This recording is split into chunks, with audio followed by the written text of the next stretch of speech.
Yellow. Hello, hello. Happy Halloween month too. Oh, I love you. Yomi, try not to run anybody over. Hi, Panda. Hi, everybody. I have internet again.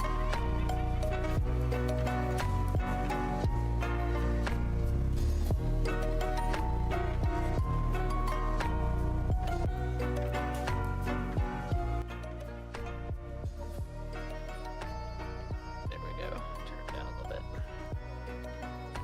Hoi, hoi, hoi. You guys see and hear me okay? Because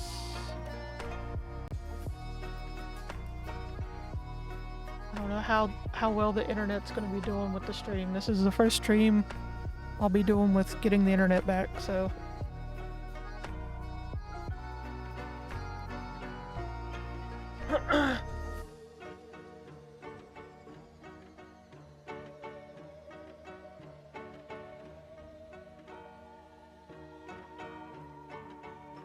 need to be in my Discord? Oh. It's like, wait, I'm not streaming on Discord.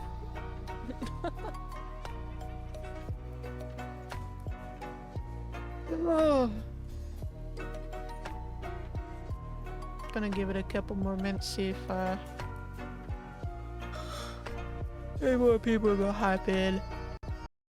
Oh, first up.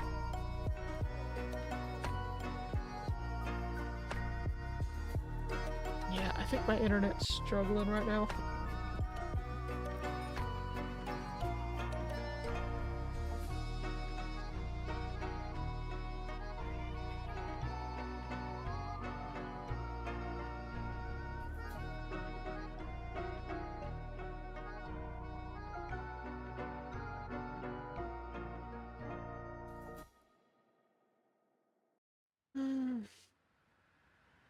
Turn it back up until...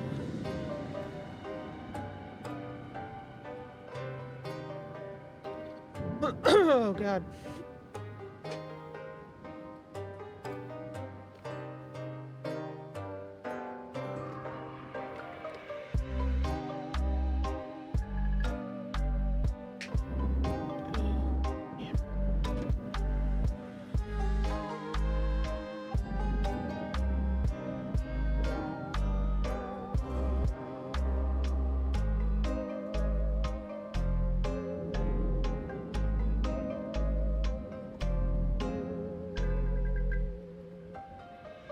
The ad hill is real. I'm sorry.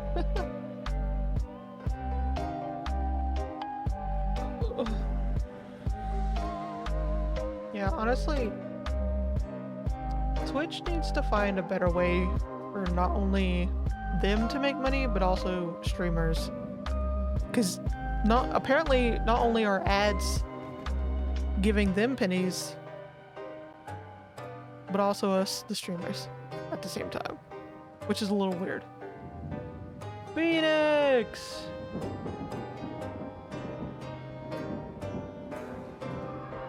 Thank you so much, Phoenix. Every time the message you have sends me. How you doing, Phoenix? I have internet again. So we'll see how this stream goes. God, 46 months in a row. God dang.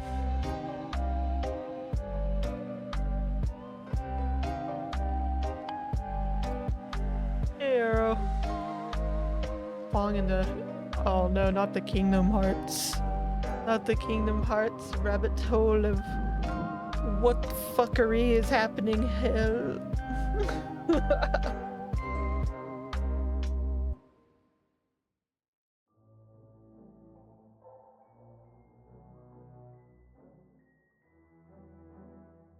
Oh my god. I know. I'm gonna break down one day and actually watch it. I just know it.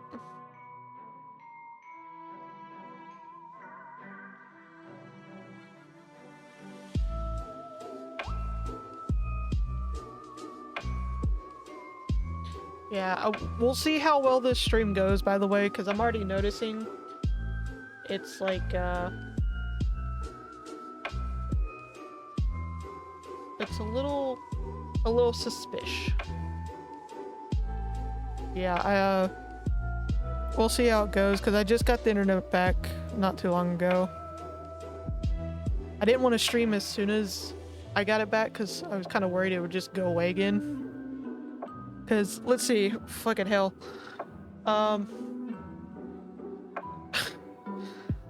Let's see, we lost the power twice. Like, all the power twice. Got a little bit of flooding. Just, you know, to add some possible, you know, mold situation. Because that's great. Then lost the internet. So it's been a wild couple of weeks.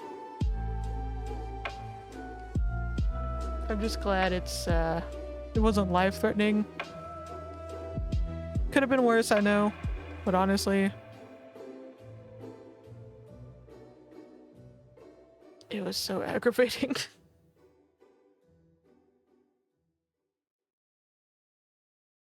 Driven to certain homicidal urges after a while. That's why we need the video games. We need the interwebs. It distracts us from our inner serial killer.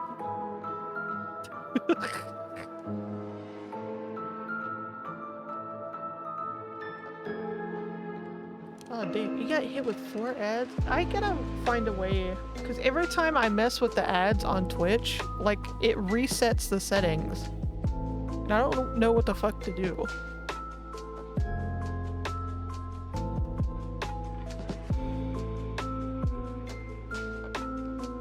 If I had actual money, I would just literally gift everyone a sub.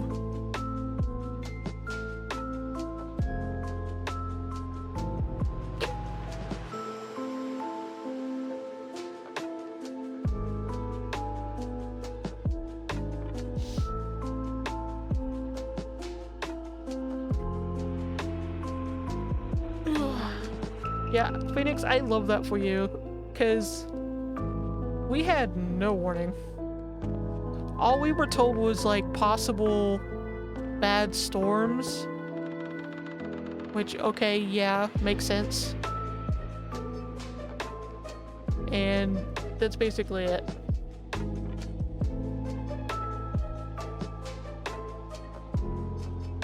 Now we've got everyone, or a large percentage of people, losing power, or losing internet access, or flooding so bad it's just not exactly safe. And then there's that, of course, God, what was it? It was a lot of people. I remember seeing something about a lot of people that were trying to get away from the storm. Or the storm, the fucking hurricane itself. They went to, like, the mountains and stuff. And then it fucking just flooded.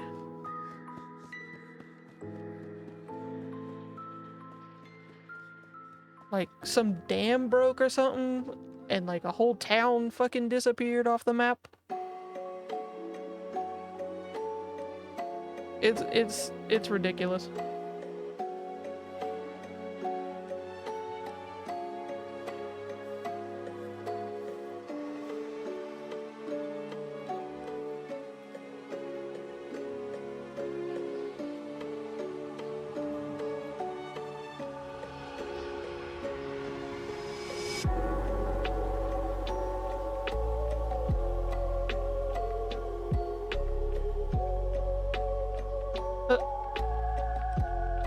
I don't think you guys are seeing this. Someone just put in the chat, cheap viewers on so-and-so website. I love how, like, it automatically said for me, likely harasser restricted. No shit. What the fuck?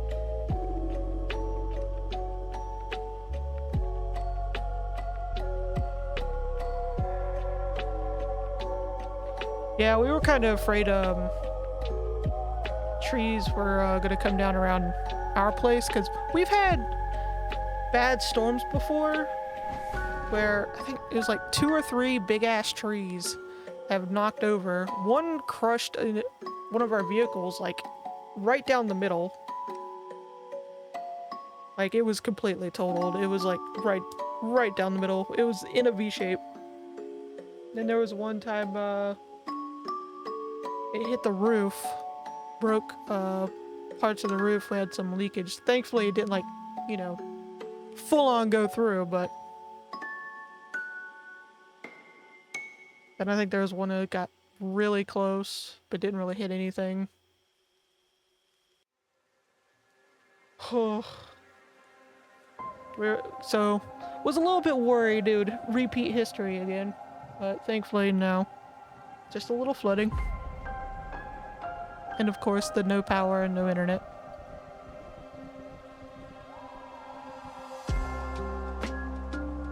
But yeah,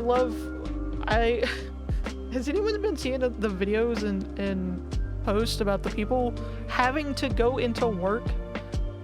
And these people are their fucking homes are literally like at least halfway underwater.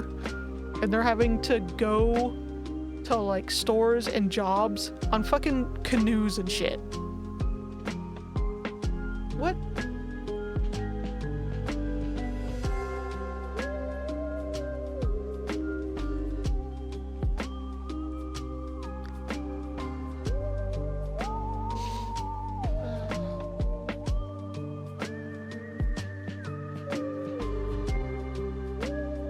Oh, and if you want to request a video, just either put it in the Discord in the video suggestions tab, or you can just, yeah, tell me here on the chat.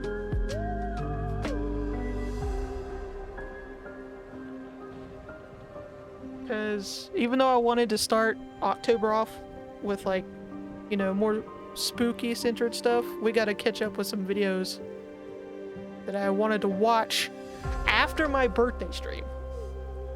And then Mother Nature said, you thought you were gonna have a schedule. You thought you were gonna have fun. She really said, nope, bye.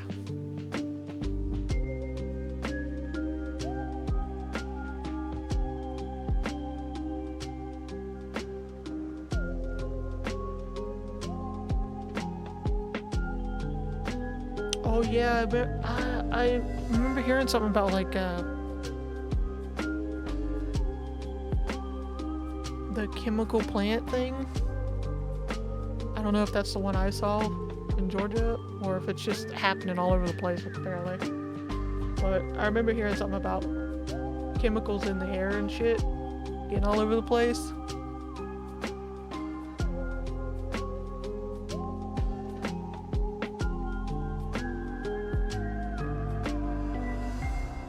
Yeah, I also heard something about someplace basically threatened these people to come into work or they'd be fired, and then like some of them died. It's getting fucked up out there. I mean, it was already fucked up, but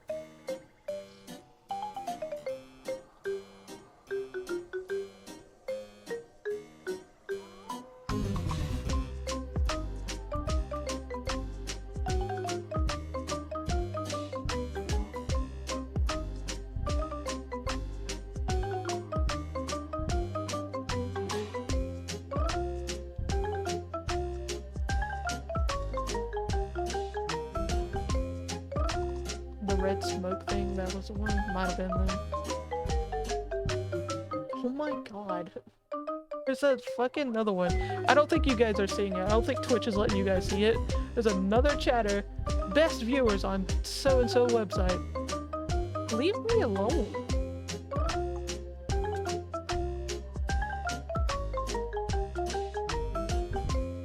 I know I am small fry in Twitch universe, but I'm good.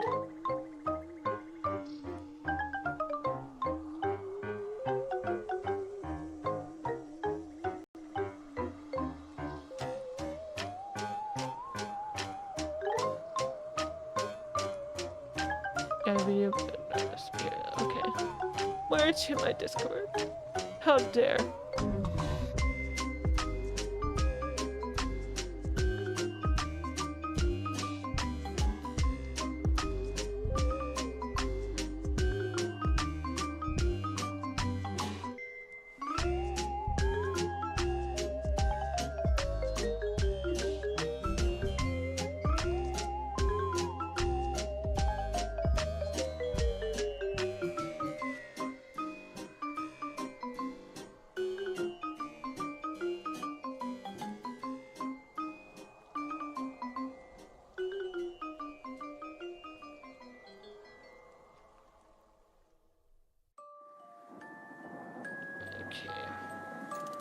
Yeah, I've got some videos I want to watch.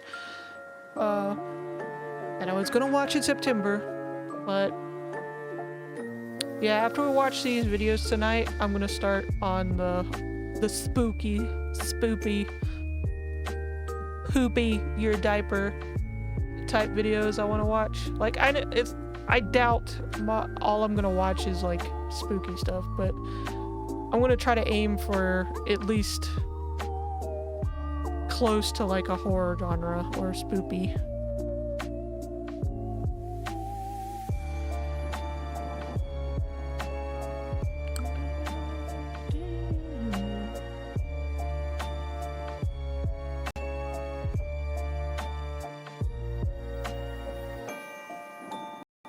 Because I do have plans for some video games. Some spoopy video games. Although it depends on if I'll ever get a new fucking PC on what I'll be playing this month, but I'm gonna do my best.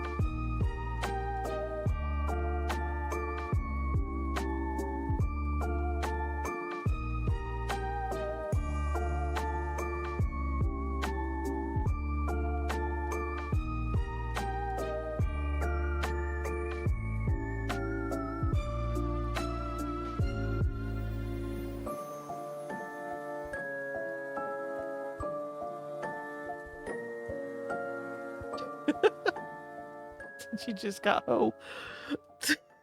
Hey, Yomi. I can't. Oh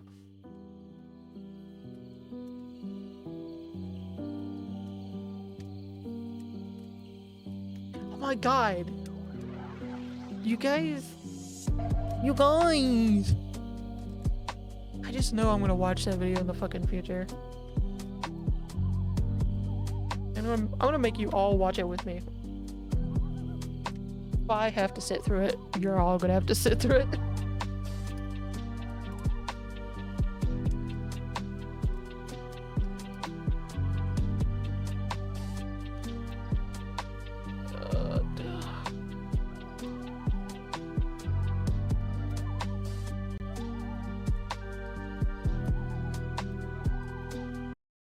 Alright, hopefully the stream isn't jittery or anything. Cause it's kind of struggle busting right now, but hopefully the internet will hold out, knock on wood.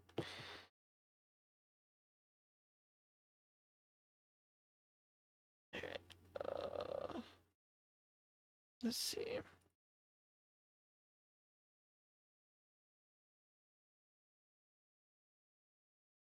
Oof.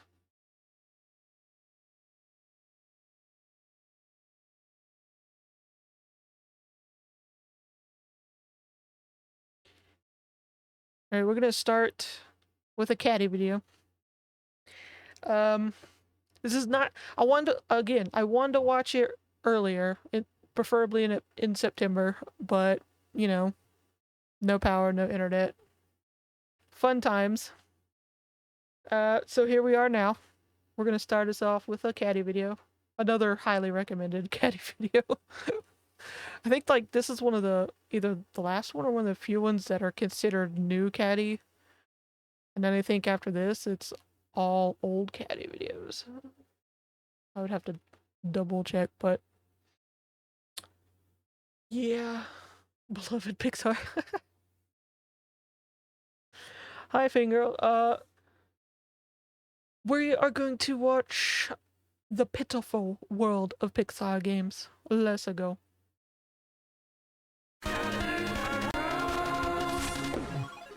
Let me know,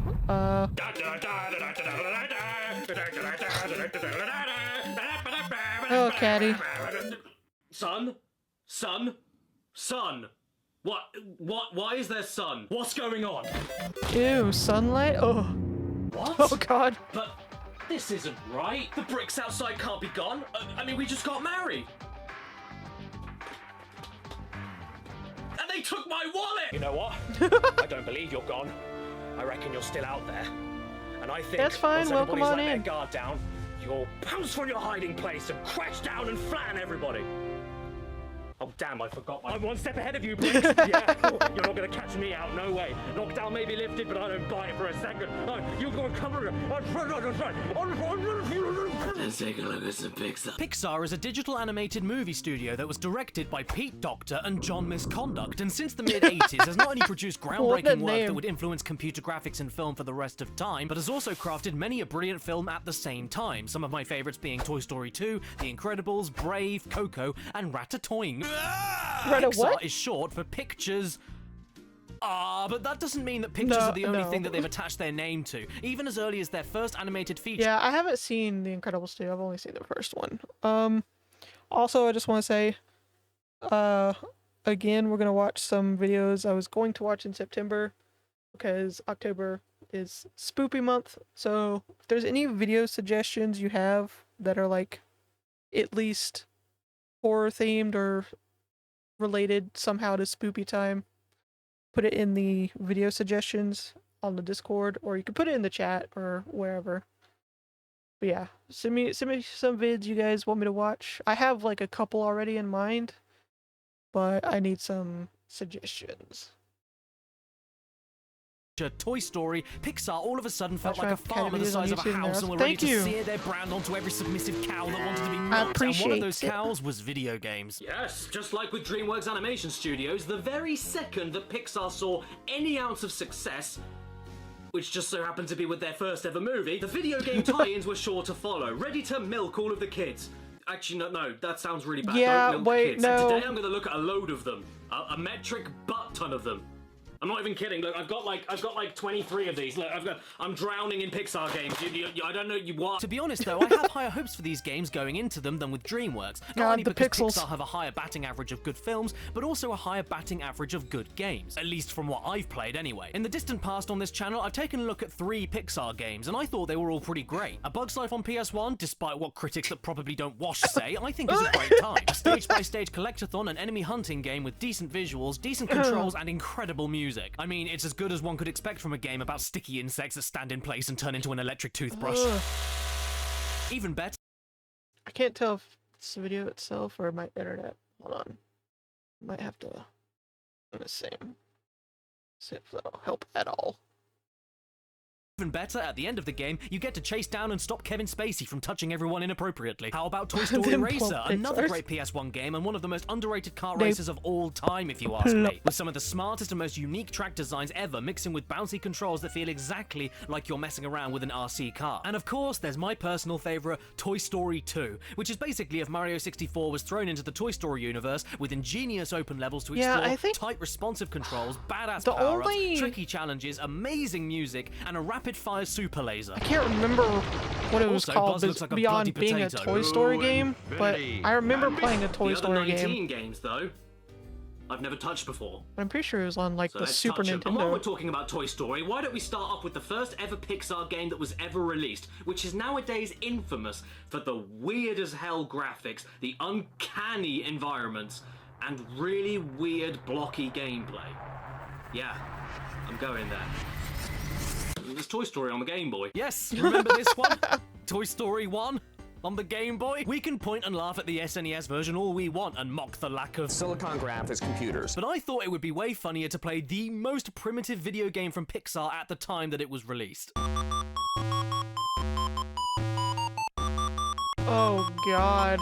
This is more frightening than any That's horror hurting game my I've ever eyeballs. played. What And you know the what? fuck? I should have just stayed on the menu, because as soon as the game starts, it gets worse. How do you put this diabolical waste onto a Game Boy? This is how you do it. Oh, If Donkey my Kong was eyeballs. played by Tom Hanks and then got run over by a steamroller, you get Toy Story on the Game Boy. Oh my god, this is so rancid that there isn't even a word for it. The controls are really bloody loose as well, but hey, Yeah, what I are had we even no doing idea here? this was Because on the I Game Boy. don't know. As it turns out, the goal of level 1 is to find a bucket hidden in the stage, open it, and Pretty then watch sure it start shitting. this After is the that, game you I head off played to look on for a the radio and knock Super it down to the Duper floor. Nintendos.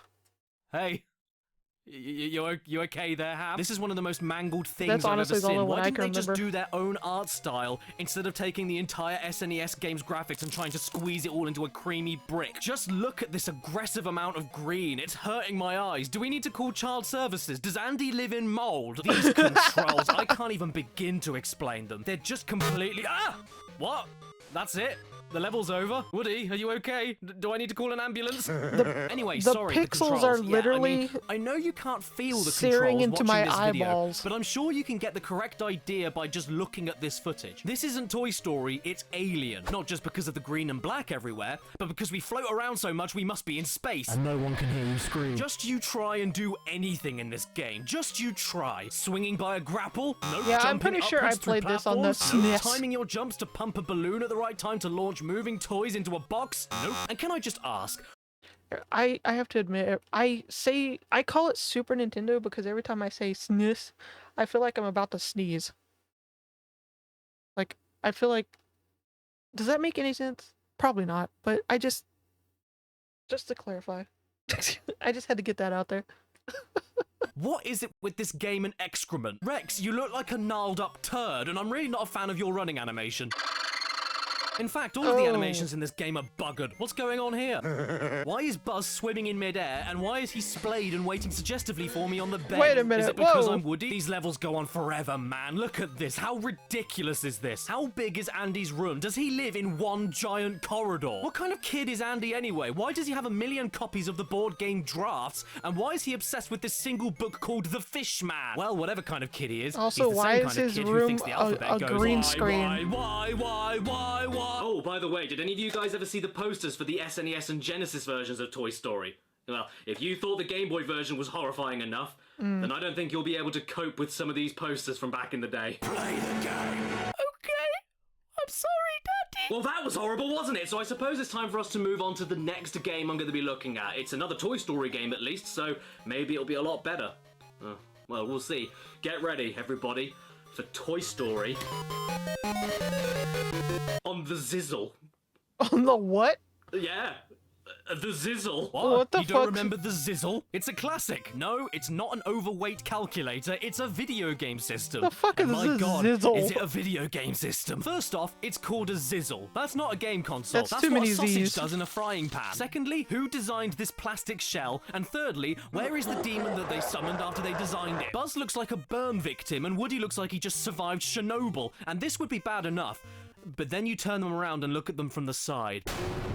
And these ugly skin grafts attached to this bulky chunk of plastic is not where the horror ends. Nightmare. Because you turn the thing on and... Select mission, It speaks. And oh boy, does it speak. mission. On this so-called Zizzle, you get a total of 5 missions to play. The way tiny itty bitty me would take this thing apart after just one time of playing with it is it would drive me nuts. I'd say, okay, played it, time to take it apart and to see what's in this monster. What is inside this beast? What does its guts look like? Because that would drive me fucking crazy. While holding the system with your left finger poking into Buzz's armpit. And as for Woody, We don't talk about Woody. And this is what the missions are. Mission 1, you move left and right to catch aliens. Mission 2, you press one button to do a jump every so often. Mission 3, you hold left and right while hitting two buttons to do high and low attacks against other toys flying towards you. Easily the most challenging and mechanically complex game on the Zizzle. Mission 4, you move left and right to cross a busy road while avoiding cars. And Mission 5, in the saddest thing I've ever seen, all you do is scroll through 4 things you can make Buzz do and press a button to make him do them. You can put his helmet on and take it off, fire his laser, open up his wings, and make him ear talk. piercing. I am Buzz Lightyear. This mission clearly only exists for those poor saps of kids that weren't lucky enough to get an actual Buzz Lightyear toy back in the day. This was their substitute. Don't worry, kids, you don't need any of this. You've got the Zizzle. It's basically the same thing.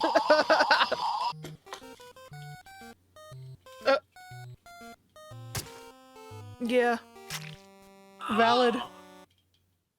Valid. Oh! Oh, why did you do that? Oh, Well, you know what? This was worse. Okay, then hopefully I can feel a bit better after I revisit a game I replayed countless times as a kid. Oh, Monsters also, Inc. Scare sorry, Island on the PS2. just to go back on the whole taking it apart thing, Yomi, your comment reminded me. Like, I didn't really have tools when I first started doing this, but my parents actually let me have and would actually get me knives. Like, just pocket knives and shit. So I would literally just take shit apart with whatever knife would fit into the screw. Or whatever. Or I just wholesale tear it apart. I just find that funny. That just popped in my head. It's like, I didn't have tools. I had knives. This is, in fact, the same game as the PS1 Monsters Inc. game that I know a load of people played when they were younger. I think it was called Scream Team. But to be honest, I never played that one, and I didn't even know it had a PS1 version until I got a demo disc for it long after I finished the PS2 version. It's the same game, essentially. It just looks better and runs smoother. But better graphics or not, God help me, it doesn't do much for Scare Island. Water News looks so like far a raisin, the only, and Sully here has the only more game teeth I than face. recognize and have played Onto the training mode was then, and who do I the first pick? Well, based Toy entirely Story on the way game. that Not they the Game walk, Boy I'm one, not a fan but of Sully's extending the stretchy neck, so I guess I'm gonna have to pick Mike. Snips. I think I made the wrong choice. I wonder what happens if you pick Sully. Hey, I'm the monster. Oh, you are?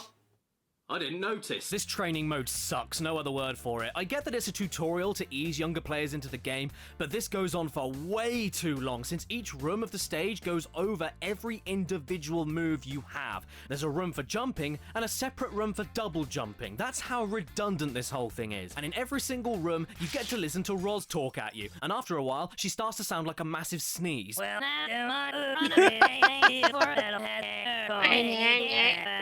we get out of the training mode and into the actual stages, which are free roaming 3D environments with sub-areas you need to unlock and edges you can't cross. The game itself is kind of like a Mario 64 collectathon mixed with Ape Escape, but for babies. You run and jump around, attack enemies, and collect this stuff called ooze in order to fill up a meter. After you've filled it up enough, you then go on the hunt to catch these robot children. Thank the Lord we're not hunting real children. And if they're the same color as the meter point that you filled up to with the ooze, you can adequately scare them. Scare enough of them, and you clear the level. Well done. Unlike Ape Escape, though, where searching for these escaping targets and catching them is fast-paced, reaction-heavy. Living the dream over there, platforming or what the hell? puzzle-solving to get around, and it takes one swipe to grab them afterwards as a nice payoff. Monsters Inc. instead just places the kids everywhere in not very difficult locations and then forces you into a button-mashing scaring game every single time you find one of these things. And the higher color level they are, the more button mashing you have to do. This gets immensely tiring insanely quickly. There's nothing fun about this, and not rewarding even slightly for finding these things in the first place, because you don't just get to pat yourself on the back and move on like in Ape Escape. You have to stop dead in your tracks and mug. To be fair though, it is funny once or twice to see some of the final scaring animations. In fact, while we're here, was I the only person in the world that thought it was completely backwards in the movie that Sully was considered the scary one and Mike was considered the funny one? I'm just imagining that conversation. Why are kids scared of him? Why do you have? The worst that Sully can do in Why this do you have a game is- chainsaw? Oh, Okay, Okay, fair enough. tear He's pretty apart this scary. The fucking facial sofa. animations aren't the Why? only things To I'm fit not it too in a sure about on the dumpster. production value, though. You It's know, all over the place throughout just the a game. Check casual- out these just water another physics. casual It looks day. like they're trying to escape the game. Sometimes the models look absolutely fine, and sometimes they make me want to off myself. And they also reuse the same what the victory fuck? animations for the monsters when they grab the main medal collectibles of the game, which is fine, but these animations are in sync with one specific line of dialogue, and the characters say different lines for different medals. So where this is perfectly fine, Not bad for a guy with one eye. this just looks dumb. Who's the monster? I'm sorry, how does it go? Who's the monster? For a nice bit of replayability, as you go through the game, you unlock more tools to use to access areas you couldn't get to before. Yeah, I don't And if remember you this quit a game at level, all, thankfully, so- the amount of ooze and other collectibles you got on the level is stored, making the dashes towards the final collectibles Has and anyone children played to this scare one? much easier. 'Cause I don't And even check this remember out, it you even get to existing. race Randall as a makeshift boss battle, and these bits are really fun, I'm not gonna lie. Hey, you're more of a challenge than I thought. Yeah? Well, you're more toothed than I thought. I'm getting restless now. I want to go outside. The weather's lovely Saw an out ad there. for it, but never Imagine played it. what I could do. Yeah, I don't even could remember run seeing an through the ad for hills it. Or fly a kite. Why would you want to do that? Oh, what did I eat last night? You've already got a No, kite, Caddy. me neither. I'm Damn. here. You're not what I had in mind. Fly me, cats, fly me. Can you please I calm guess they did down? not advertise enough for this game. What do you want me to do? Blow on you? Please, anything will do, anything. I just want to feel alive again. Oh, for fuck's sake. Oh no, the kite turned into Finding Nemo on the GameCube. My first impressions with this game are not all that bad, actually. This visual design is very appealing. I mean, this was made by Okay, Traveller's I Tales, knew who have been about known the for quality when it comes Finding to Nemo Pixar game. games. And the first level of this game is Didn't realize it was on going to GameCube. school. Gee whiz, Papa Bear! We start the game off with a cutscene from the movie featuring a child physically assaulting his father. Come on, is this cool? And then we get to swim Yeah, you around like just- nothing yeah. ever happened. It's just our little secret. Watch me swim over to that coral. Why don't you try to swim through all those rings of bubbles on the way? Oh. I remember my first day of school.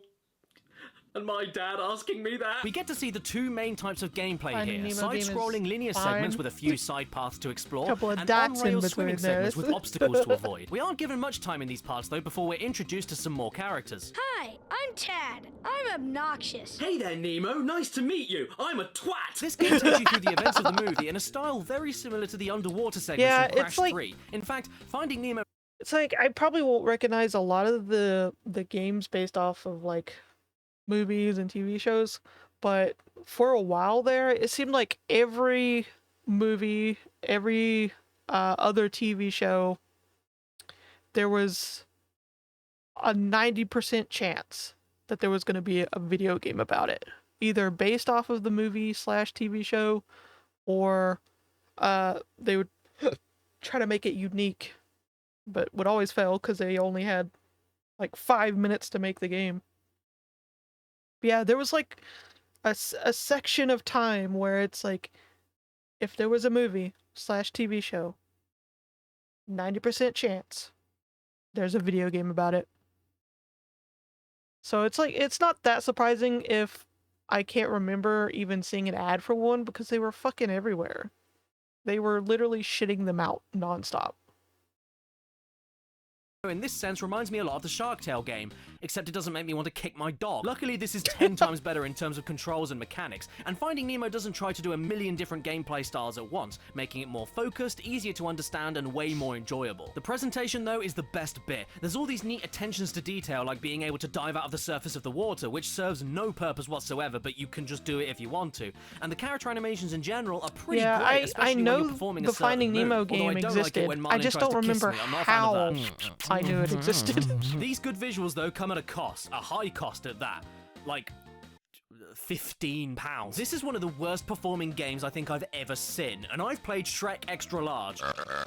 Oh god, that I game. swear I can hear the Fucking hell. GameCube practically catching fire trying to run this. If we aren't careful, the fish in here might cook over and we can have them with chips. Look at this shit, it's terrible. The music, though, damn, it's really good. In fact, for a level about going to school, it's surprisingly epic.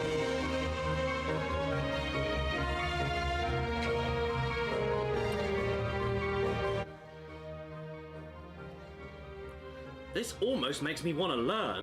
Oh, you made me eat! Don't ever say that to me again. Each level has you doing a few different missions while getting to the end, similar to how A Bug's Life on PS1 handled it. And look at that, it was the same developers, aren't I a dick? I have severe panic anxiety. Some of these missions are collectathon related, some are based around finishing mini-games in a certain way, like winning a race or something, and whenever you complete them, they all end like this. I mean, in comparison to other Disney Traveler's Tales games, this is way too simple. This is an easy kids game, like but it isn't the worst thing ever. I just wish it ran better. Or should I say, swam better. You live in what kind of home? In an amendment. You live in an enema? Do we need to remove it? It controls good, it looks good, the soundtrack is incredible for missions that are so mundane, but I can't keep playing this. The performance is worse than the last time I was in bed. It makes most of what you do practically unplayable, so I think I'll end things off with a glitch where I ended up winning a starfish by dying. Yeah, I did it. You are now Oh god, my eyes. Nice, isn't it? Want to know why? Because this stream is sponsored by ExpressVPN. You know what I've been doing a lot during fuck's lockdown? sake. Sleeping. And while I'm sleeping, I have nightmares. Nightmares about Here we go, this guys. man. What's he doing? He's hacking your mainframe. God damn. Well, how are we going to stop this? Well, with ExpressVPN. And VPN stands for Violet, please, no! ExpressVPN is a service that encrypts and protects your online data to keep you completely safe whenever you browse, shop, or game online. And it's one that I've been using for as long as I can remember. Not only for creating a barrier between myself and malicious people trying to get access to my information, but for unlocking region-locked videos on YouTube, Netflix, and countless other sites. Did you know that I live in Venezuela? Well, I don't, but you can use ExpressVPN to pretend that you do. Your IP address is then safe, your passwords are safe, and your wallet is safe. Just go to the description below to expressvpn.com/caddy and you can find out how to get 3 months of this incredible service for free. Yes, for free. You can pretend that you're in freezing cold Canada for 3 months. Actually, speaking of freezing cold... Kids, I found dinner! Oh my god! How did these get in here? Oh, for fuck's sake.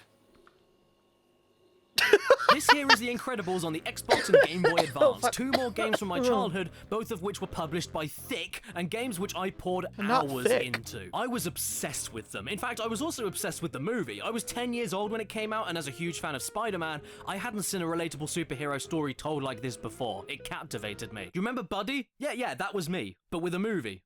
And not a man shaped like a pizza slice. And when it comes to Incredibles games, let's start with the GBA version. I never actually owned this one until recently, because back in the day I borrowed it from my cousin multiple times and finished it over and over again while my sister had this Monsters Inc. game on GBA that I barely ever played. Was that any good? Please let me know in the comments, and I won't read them. The Incredibles on GBA is a 3D beat-em-up with 2D graphics that are pretty damn stylish, all things considered. But if you want to consider all things, you'll quickly notice how shallow, empty, repetitive, they and bland randomly this do game that is, and it's sometimes, and rotten it's like, little do you apple guys you have even special moves, read you can the dash, survey you can jump answers? attack, you have Be for real. combos, but none of this means anything when your approach to every single situation is the same over and over again, which is then topped off by the enemies being copied and pasted exactly the same over and over again. By the way, these guns, yeah, they're not fun to deal with. They can get stuck. Hang on, what is this old woman doing hanging out on the roof of a skyscraper? Oh, what's that? This guy's gonna jump to his death? Well, if this face was coming at me, I'd want to jump too. Incredibles on the GBA is a distraction at best and boring at worst. You can't even save your progress and can only use passwords. Yes, in 2004, this is pretty pathetic. Wait. Yeah, How did they get away with that as a password? And now we're on to the Xbox version, clearly and obviously the better game between the two, and the one that I spent the most time on as a young'un. You get to do all the things that superheroes do, like beat up bad guys, roll around in a force-field ball at 1,000,000 miles an hour to knock down guards and solve physics puzzles, turn invisible, try to get sticky bombs off of capes. Yeah, this is again one of those games where race the school bus to school in like the middle I of kind of knew it when you're supposed to be existed, hidden undercover, save all of but the I don't civilians remember that look seeing like any drunks and get to the scene advertisement of the for it. crime just in time for your chin to save the day. Just like the GBA version, this is a beat-em-up game, but just way more varied, interesting, explorative, and there's more powers to use, more platforming, and I mean, it's on the Xbox, look at it. You also get to crush people under steel girders in a kid's game. The game looks pretty good for an Xbox title, you know, except for Mr. Incredible's crouching animation. And for some reason, there are quite a lot of graphical oddities and texture glitches in this game. The cars have metal nipples. Maybe it's because I'm playing this on the Xbox 360, but I don't know, man. Some of these things just feel like they're part of the game to me. Let's take a look and see what's on the other side. Oh, don't worry, Elastigirl. I know what's on the other side. Your husband's deconstructed face! This is the greatest graphical bug I've ever seen, and it's absolutely What the terrifying. fuck? Not only does the wall dress up as Mr. Incredible, but the floor does, and even entire skyscrapers. Look at this. I know Mr. Incredible is big, but he's not that big. Sadly though, for as much as I loved this game as a tot, especially the Violet and Dash ball rolling stage, it can be pretty tiring in places. The combat is nothing special at all, and there's way too many grouped enemy encounters that require standing around and waiting for more waves to appear before you can move on. And with instances like these battle tank mini bosses, the amount of waiting you have to do just to get an attempt to hit them 1 time out of 3 is agonizing. But it's okay, because with the cheat code SAS mode, you can jack up the speed of the game to 300% and make it utterly unplayable. But at least waiting isn't a problem anymore. Speaking of speed, the best bit of the game will always be the fact that you can control a speeding child and get run over by cars. Yes, I did it! Average speed 147 miles per hour, I ran for 13 miles, and I burned 187 calories. I did all of this and burned off the same amount of calories as a Kinder Egg. Exercise is a lie. But don't leave the seats just yet. You can run into that moving truck anytime you want, because right now, we haven't even pierced the skin of the cream. Did you know that before God. the Incredibles 2 movie released in 2018, there was another Incredibles 2 that was actually treated like the official canonical sequel to the original movie called Rise of the Underminer for the Xbox? Look, I personally love the movie, but no matter how you felt about the sequel that we eventually got, I think Dog Sick would... I remember when they would do this for some games, like, not even just ones, based off like well-known movies and TV shows. Like they would try to also make a game an official sequel to movies that haven't even been made or weren't even that popular. Like I remember that being a thing. Have been better than this game. But hey, at least we get to play as Frozone this time, which is great because he finally found his super suit! This is a 2-player linear 3D beat-em-up once again, with the single-player mode allowing you to switch characters whenever you want, and the first level of this game shows you absolutely everything you are going to be seeing and doing for the next 4 hours. Production-wise and gameplay-wise, it's all spread on you right here like an invasive swab test in the first stage, and it never gets any better or changes even remotely as it goes on. You hit robots in brown and grey tunnels with basic attacks and occasional special attacks, you hit robots in brown and grey tunnels with basic attacks and occasional special attacks, and you hit robots in brown and grey tunnels with basic attacks and occasional special attacks. Sorry to be redundant just to make a point, but this game doesn't seem to have a point, so I'm making up any point that I can. Yeah, just look at this. This that is level section 1, right there, the most impressive the visuals the get. way he just said that basically explains like a good chunk of the movie-based video games. Like it's like you're doing the same thing over and over again, and sometimes it looks kind of different, or to be like slightly different enemies or something. They'll try to like spice it up, but it's basically just it's copy and paste, and they'll stretch it out as long as they can.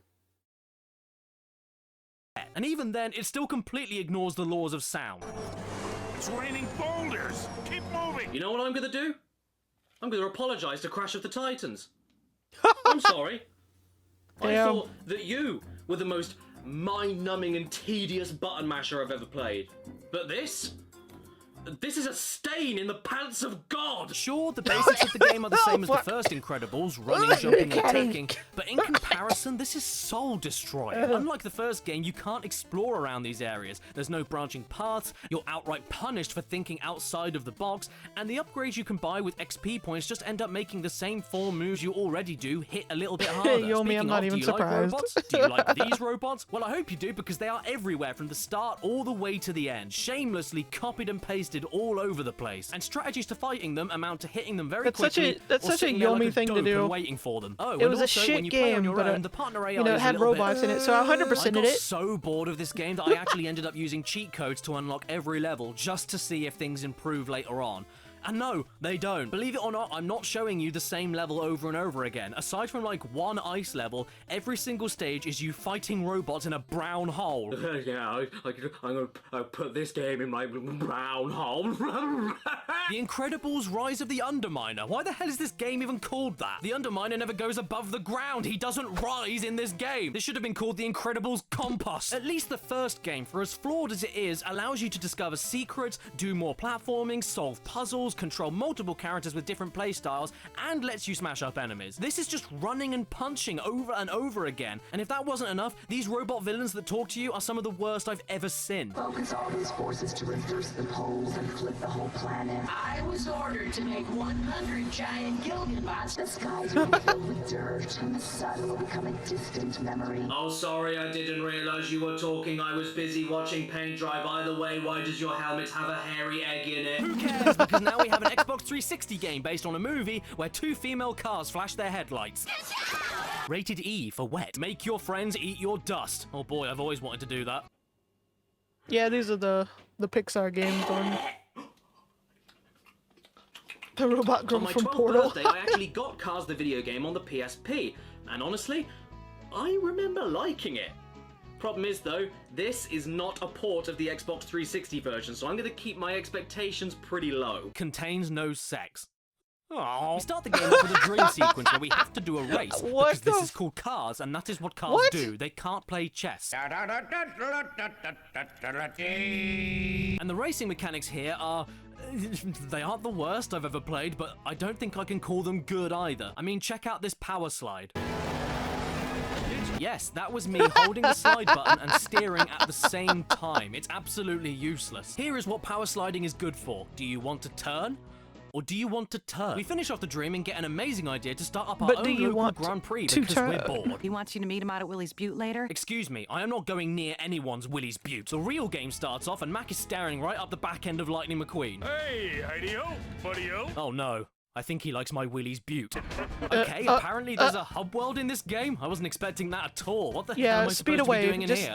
Jesus, roadkill! What the hell, game? You said there was no violence. Hey, at least I can crash into Mater. That's all I've ever wanted to do.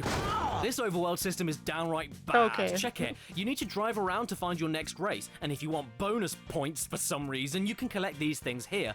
But there are no guideposts anywhere, and the minimap does a pathetic job at not only showing you what kind of missions are available, but if you've even completed them or not, leading me to do the exact same dream sequence race I already did by complete bloody accident all over again, and then I ended up mistakenly changing my look into a car dressed in 80s fitness spandex. Hey, if it's your thing, Godspeed. So I finally find my next race, and I said out loud to myself, wow, because, ooh, these physics must have been sent to us by false gods. The controls here, despite driving on the dirt, are rigid and strained. There's no sense of slipping or sliding to your steering. It just feels like you're driving a bus all the time. And yeah, did I mention the physics? Because they're here, and they're like a drunk auntie at the Christmas party that no one likes. This hub world, man, I can't describe how awful it is. Taking aside all the map issues and backwards roundabout mission selection system, it's empty, dull, muted in the colors, and I get it, it's a desert, but if it was going to be this bland, I would have preferred a selection screen, especially since most of the races I did were mostly also set in the same goddamn desert. This adds nothing but wasted time to the game, and with so many awkward and cramped and tiny side bits to find items in,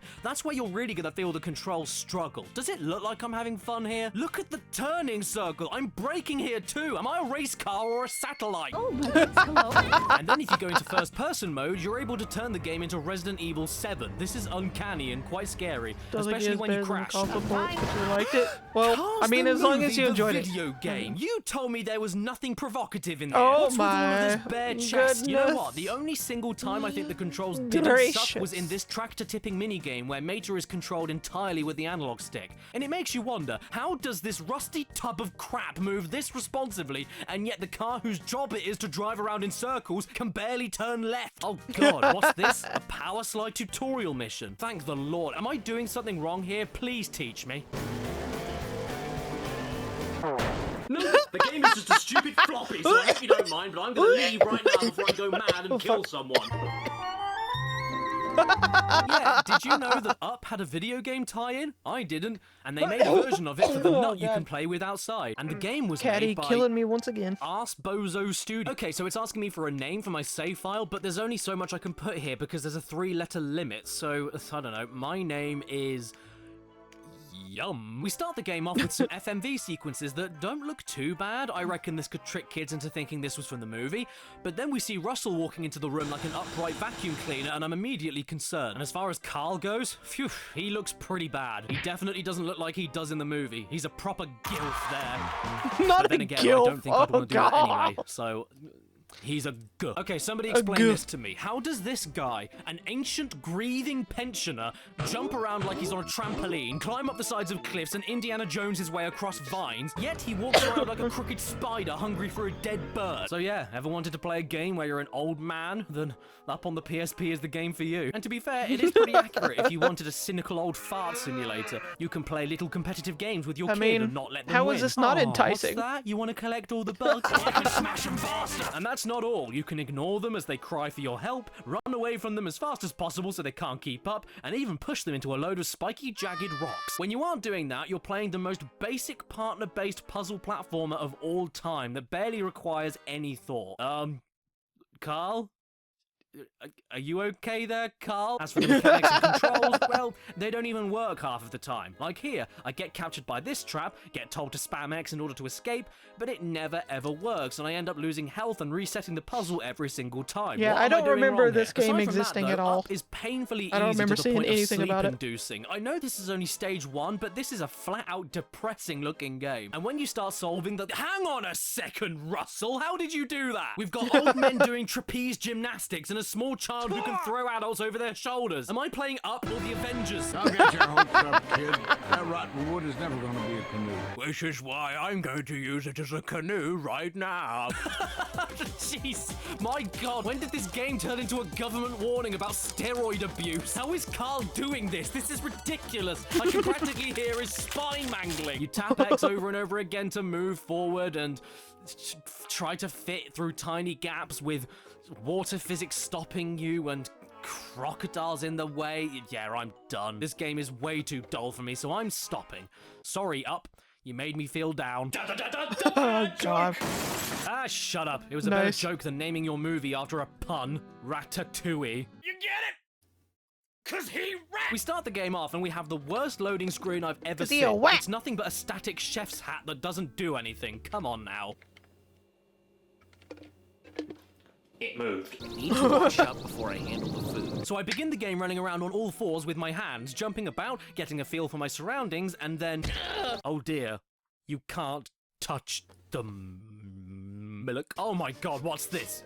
Is this a sniffing button? It is! It's a sniffing button! Who put this in the game? Who asked for a sniffing button? You smell nice. Okay, so far this game feels pretty aimless. I didn't need the sniffing caddy ASMR. I didn't need that. All right, that's not my thing. Maybe some people would enjoy that, but that's not me.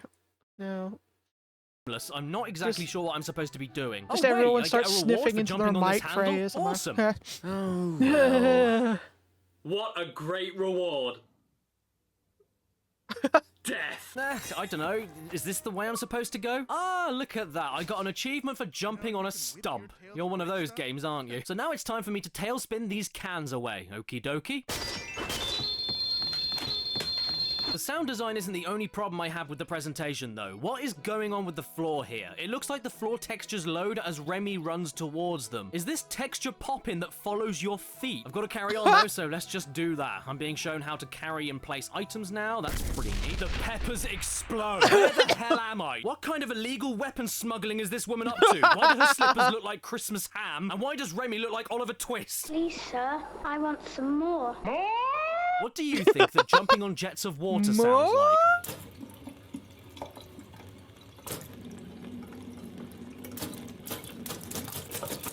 No, you're wrong. It sounds like this. Not to mention, this is not a very polished platformer we have. I got stuck on grates all the time while climbing them, and oh my God, what is going on here? I'm not a rat anymore. I'm a hybrid between a slug and a sausage. I think I'm gonna be sick. You're basically mutating by that point. Okay, you know what? I'm convinced now. This old bag has some kind of gang operation running. A rat this size heading towards a window that fast would break it, which must mean this is bulletproof glass. Why does she need it? Christ almighty, that's why! She's a murderer! She sells exploding peppers on the black market and buries snitches in her garden! This farm kingpin needs to be locked up! How am I— Is this based in America? Because if so, that's honestly not that surprising or off-brand. There's a reason there's a stereotype for a granny with a shotgun. Alright, there's a reason. So close to this woman's legs that I'm practically looking up her skirt, yet I'm not dying. And pray tell, why do I activate a mousetrap right here and brush it off like, I'm okay? But then the second a tiny speck of loose gravel gets in my way, I trip over and fall flat on my face. Oh, that's reminded me. After I'm done with playing this game, I've got a great place we can go and get lunch. Nah, don't worry, you'll love it. Yeah, I've booked a table at Cafe Rat! After this tutorial segment, we then end up on the main game as we search around the city streets of Paris and collect a certain amount of items by jumping around in order to go back to earlier areas and unlock mini-games to complete, and therefore progress through the game. You know what other game works like this? Yes, Shrek's Treasure Hunt on PS1, but now, instead of being a stinky ogre, you're a stinky rat. The mini-games you have to work with are things like running around a spinning cylinder in the sky trying not to plummet to the earth, or running away on a turntable away from mechanical clumps of knives slicing vegetables at 1,000,000 miles an hour. So yeah, nothing too traumatizing for kids. But then again, maybe Remy deserves it. Great! He's a bit of a psychopath. There's my restaurant! That there was the voice of the ghost of Chef Gusteau, your guide through the city streets. And this game will make you remember that, because some genius in the dev team decided that he should repeat every single line of tutorial dialogue for every area and item you walk by, each and every time you load in and out of a minigame. The cops can tell you where to find a mission market. Something more annoying to me than that, though, is the fact that the game itself, when you're just running and jumping around the area, isn't too awful, but it's completely mauled by tiny flaws that all group together into a nest of regret. It's little things like being able to climb up pipes being a mechanic, but not every single pipe, and things like balancing on tiny platforms with the action button giving you no indication it even worked until you actually land on it. It's not like in something like Sly Cooper where there's a little twirl or grapple animation after you press the button letting you know that everything is about to connect. You only know if your button press worked in Ratatouille if you land on the thing or fall straight through it. There's no clear timing and the actions are incredibly unresponsive. You just gotta mash the action button and hope that you land on the thing. And that's not fun. It's funny. Collect enough of these items and you'll be able to open a tall mission. Oh, cool. Thanks for letting me know. Collect enough of these items and you'll be able to open a tall mission. Yeah, don't worry. I heard you the first time. Collect enough of these items and you'll be able to... Are you gonna say that every time I pick up a couple of these things? The rage that would build. There's 100 of them! Who programmed this? Is this necessary? The rage. No, it's not. The rage that would build up that inside. That is a good smelling place. And so I learned my lesson about more buying sniffing bad ASMR. Pixar games and decided to pick up Cars 2 on the Xbox 360. Fantastic. Wheel good fun.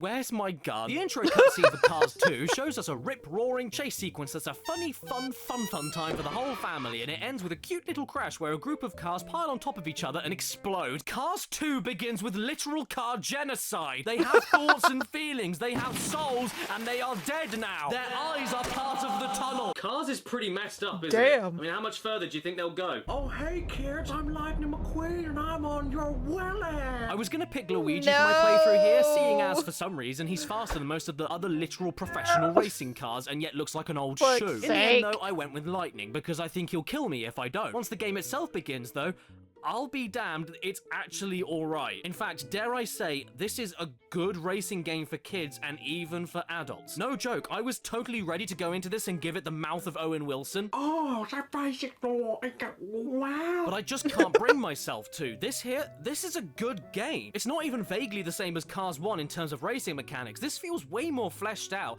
and looks much more lively and vibrant with more tracks to race around that all look tons better than before. You've not only got a drifting system that's worth a damn, but also a load of new moves to use during the races that add a lot of risk and reward to what you're doing, and therefore makes every race interesting even when you're in front. You see, you have this new boost system down here that fills up whenever you take a risk and do some tricky stuff with the right stick. You can flick up to drive up on 2 wheels and make your steering very limited, flick back to drive in reverse and swap the left and right controls around, and tap A to jump up and over different obstacles and even jump off of ramps to reach shortcuts. Much like in Sonic All-Stars Racing, you can even do stunts in mid-air by flicking the right stick. quick. If you can keep a good streak of these going without using one of the 3 mini boosts you can save up, once you get your 4th mini boost, you can then activate a massive boost, which lasts for ages, goes really quickly, and knocks out any other racer around you. You can even get more boost fuel by doing certain stunts through certain highlighted routes. I don't remember and it you at can all. interrupt other racers doing their own stunts by smashing the right stick left and right while driving on the floor. But wait, that's not all, you strap! Because you also get races that allow you to use items and power-ups, missiles, oil slicks, and bloody machine guns. What happened here? Cars 2, of all things, arguably one of the worst 3D animated movies ever made, ended up with a good game. I'm sorry, News of the World, you earned that pun. That pun is correct. Recycling? No! This really surprised me, so well done, Cars 2. Which is something I never for the thought I'd ever Cars say. 5 death race. High-level weapon in play. Okay, great. So what do we have next? The Cars game rated R. Another Cars game. It takes more than speed to become the ultimate racer. It also takes crack. So this game is the most modern that we have today. It's on the PS4 and starts with a TV show called Chicks Picks with Chick Hicks Dicks, where we get called out live on air to challenge another race car. And so, because we're live, we've got to accept it, otherwise we'll look like a puss. So naturally, in order for us to win against this guy, I'm gonna pick Guido. And I kid you not, Cars 3 is the same game as Cars 2, but just better. How is Cars, of all the Pixar franchises, doing this? It's almost like these bad movies about multiple cars were made as an excuse only to make merchandise. And 12-year-old me agrees. In Cars 3, you've got the same power-ups, same good controls, same stunts, same weapons, and same turbo system. But now with loads more tracks that are way more visually varied, so many more types of race, and a much faster pace that allows you to pick the next event you want to do in a drop-down menu after each race, instead of loading back to a main menu after every single one. Being on the PS4, it also looks pretty damn gorgeous, to be honest. It runs smoother than the other games, and I mean, you can even customize the colors and accessories for the car you pick. I'm absolutely gobsmacked. The music is mostly filler background noise, to be fair, but other than that, this is a bona fide keeper. Even the track design is great, since there's like a million different ways to go, routes to take, shortcuts to discover, and because of that, it makes the computer players an actual challenge, even on normal difficulty. I nearly lost plenty of races because of the added challenge here. I'm amazed, I've got to be honest. But like all good things, unfortunately, they must eventually come to an end. So let's just move away from Cars for one goddamn second and instead take a look at Wall-E on the Xbox 360. I'm just kidding, it's Cars again. Fuck's sake. Oh look, it's more cars. They drive along and go... But now it's all about Mater, so it sounds more like... Sick. Who asked for this? What kid in the late 2000s was this How desperate for a video game all about many everyone's Cars favorite games are character there? from the What best the Pixar fuck? movie of all time? Are there more Cars I'll tell you who, games a big old than trollop. movies The first thing by you see this in this point? game is Mater himself with his face right up to the camera and his tongue sticking out. Remind me why anybody asked for this game? Oh, don't worry, I know. You want to know about this game? I'll tell you. It's Cars 1 again. Yes, I'm not pulling your jammies. This is the same bloody game as Cars 1, all the way down to the bony little finger. Same hub world, same objective markers, same races, same collectibles, except now we have missing sound effects for some reason. Disney, where dreams come true. The only things I can give Mater National some credit for are that firstly, you don't really play as Mater, so why'd you have to scare me like that? And secondly, the controls and physics are a little bit better than the first game. You actually slip and slide around the dirt like a rally car this time, and the power slide actually makes you drift a little bit. There's a pretty useful tight turning button, there's more mini games, there's a recharging boost system, and the map actually shows you what events are around you and which ones you've already completed. However, this is still pretty mindless stuff. You race on identical tracks over and over again with barely any different stipulations. I'm sorry, but I absolutely fail to believe that this battered up old hunk of beef overtook a racing car at the starting line. Next you'll be telling me that these cars have organs. Oh, they do, and if there's anyone out there who knows how to do the best single lap around everyone in town, what in the nightmare fuel? I'm a little bit concerned at all the adverts in this game, though. Shifty drug? What the hell do you think they sell there? Do you think they would help me leak less? Oh, hey there, car friend!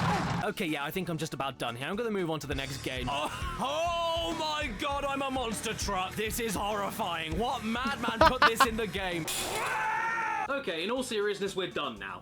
Not because there's no more games of Cars, there's plenty of them, but I'm just sick of looking at all of them at this point. So why don't we move on to another slab of metal that's actually cute. Wall-E on the Xbox 360.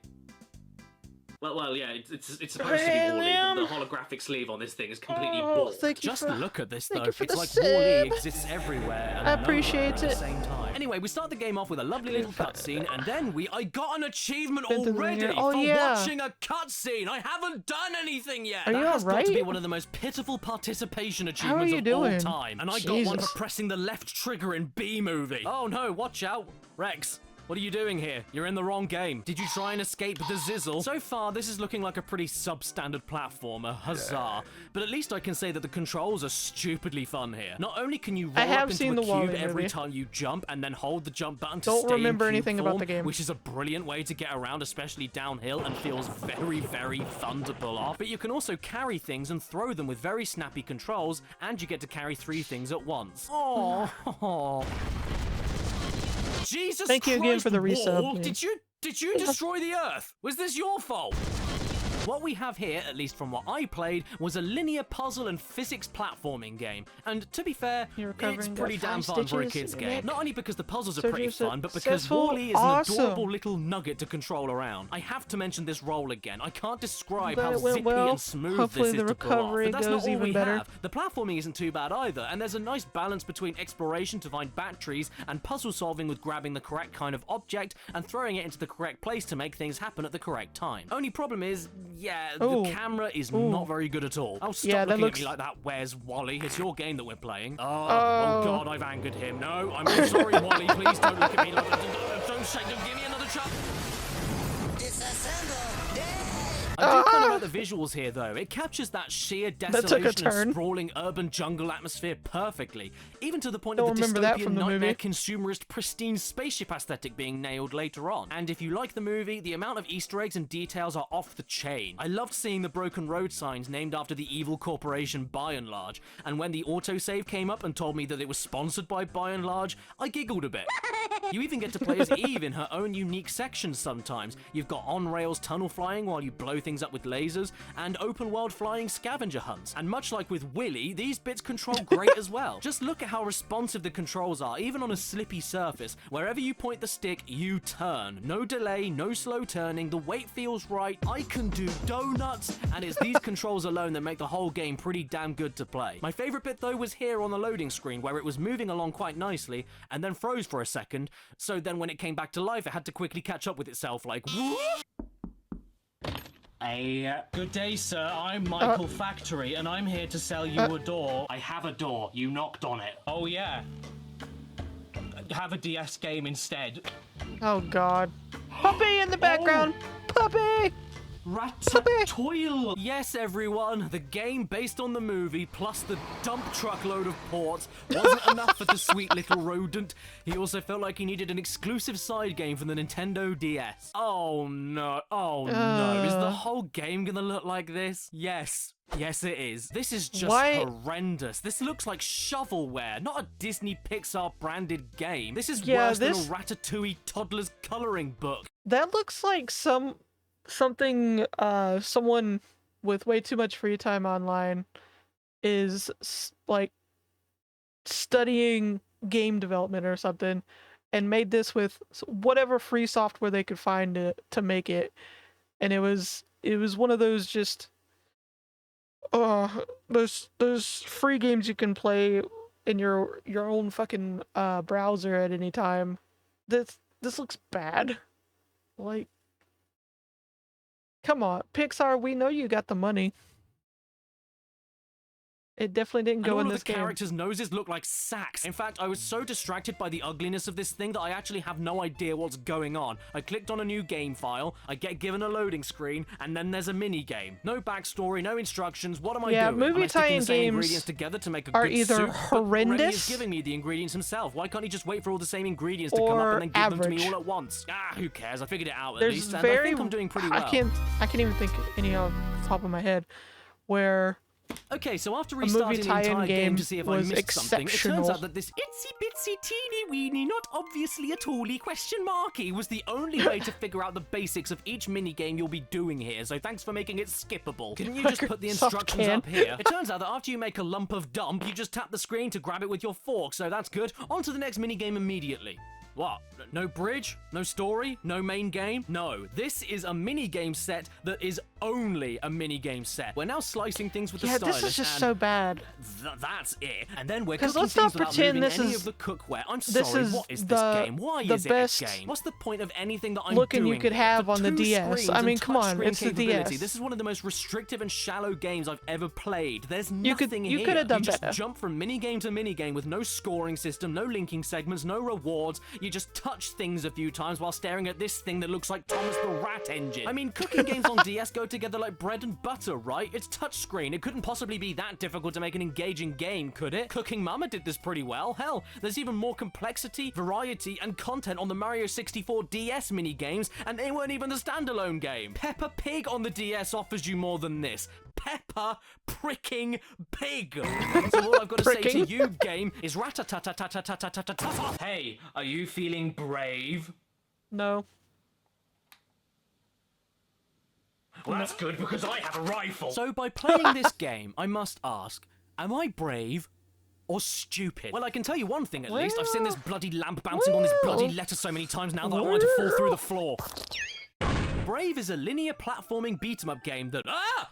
Merida! Whoa, The fuck? what happened to you? When did that dead cat get on your head? And despite how middle Wow, of the road it the is, I think disrespect this is the best is Pixar real. game I've played for this video so far. It's got The elements of a sheer twin-stick shooter for your fast-draw disrespect. bow and arrow mixed in with basic combos and upgradable moves. And you can even unlock new moves to use like Yeah, I dodge don't rolling remember and seeing different aerial anything about attacks. this Combine game. that with a few puzzles here and there and different elements for your weapons to switch between to take advantage of enemy weaknesses and level obstacles. And I genuinely am not fooling around when I say this is a really damn good did kids watch the game, ely and I think you should... Ooh, this game has Connect on it! I'm pretty sure. Oh no, not fucking Connect. Connect will haunt us forever. Excuse me. What is going on with this bollocks? Connect, help me please, and answer me one question. Why don't you work? Brave on the Xbox 360 allows you to head to an archery range with the Kinect, and precision aiming a bow and arrow with dated and terrible body sensor motion controls goes just as well as you'd expect it to. If it doesn't register your aiming hand and where it's pointing, it doesn't register your drawing hand, and if you somehow manage to get that all working, letting go of the arrow is another thing entirely. What am I doing wrong here? Hit the thing, Brave! Hit the thing! You get 3 games to pick from here. Who cares? Piss off and leave me alone to cry. It doesn't matter because they're all the damn same anyway, at least when I'm even able to aim at the damn menu commands and make them go. When something even as simple as menu navigation doesn't work and screws you up, you know the rest of the game isn't going to work out for you. Brave as a kid's game itself is pretty damn Yeah, good, but the I wonder add-on is the if a tambourine lot of player the games school band. It's irritating, will nobody get wants it, nobody paid likes extra it, if and they even tried if to you get it working, like you end up wanting to kick it in the face. have a Now, connection I've to the also heard Kinect through the in some grapevine way. There's actually a Toy Story Connect game somewhere out there, but I don't have that, so I suppose I'll save it for another video. Won't I, Connect? Oh, for You fuck's sake. scamp! Anyway, while we're on the subject of Toy Story, here is Buzz Lightyear Star Command on the PS1. Merida looks like cup noodles. Before we get into the game, can I just say one thing? I never watched this show, but the movie Wow, Buzz you Lightyear A Star disrespected Command, as far as a cheap and cup spin-off noodles. goes, I really like. It's pretty funny, actually. Target the planet of widows and orphans! You The sequel's called Timid. knew that would get him. And appropriately, the video game tie-in is also making me laugh, but not in the right way. We pick our first mission and get treated to a phone call, which I honestly zoned out from because this dude just kept saying the same words over and over again. Getaway spot. Getaway spot. Getaway spot. Getaway spot. Getaway spot. I think I'm going to the getaway spot. Oh, look, it's a scene from the show. That's pretty cool, at least. Lightyear could handle this one in hypersleep. So Star Command on the PS1 is a corridor running and gunning game, and when I say that, I mean that's all you do. You run, jump, and gun, with floaty as heck controls and one of the worst camera systems I've ever seen that can't be controlled. But there are a few other things you can do. You can collect hidden little green men for extra bonuses, you Yeah, can this- pick up and this is collect another credits game to buy I new upgrades don't and weapons remember throughout the hearing level, about at and you all. can strafe left and right. But what is this? It's good to know that I'm now playing the video game adaptation of Disney on Ice. You've also got to fight bosses and arrest them. But I don't think there's much point arresting a dead body on fire. That's not all, I mean, though, you because never know. what is this? Why, it's a time limit, because this is also a racing game too. Yes, in order to get to the boss of each level, you need to reach its getaway spot before the time runs out, or beat them to the hideout to knock off a portion of their health with this thing I that hate looks like a timers blue in games. toilet brush. And this is great whenever you find a shortcut portal or jet board, but terrible for looking around for collectibles and grabbing them. Not just the aliens, but the credits too, which you need to grab to buy the weapons you need to even damage the boss in the first place when you get there. And after all of this, the bosses usually amount to...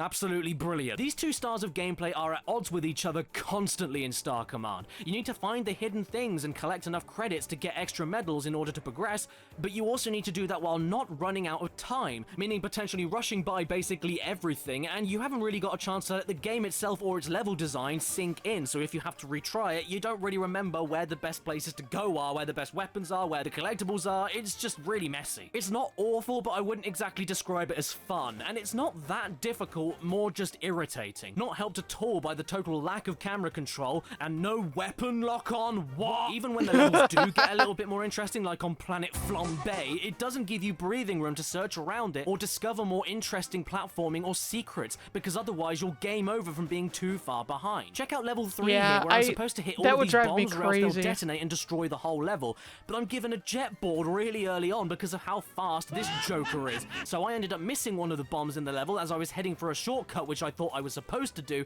but nah, because I missed that bomb which was on the corner of the screen, game over. All because Star Command can't make up its mind on what kind of game it wants to be. And when I finally did perform everything correct on this level, I accidentally activated a power-up for Booster, who looks like a giant beat, to come down and smash everything, causing the bad guy to get ahead of me, which means that the level itself never pauses, which means if my countdown clock was running, I might have lost the level right there, completely out of my control. Why does Buzz have a gun anyway? This game would drive me nuts.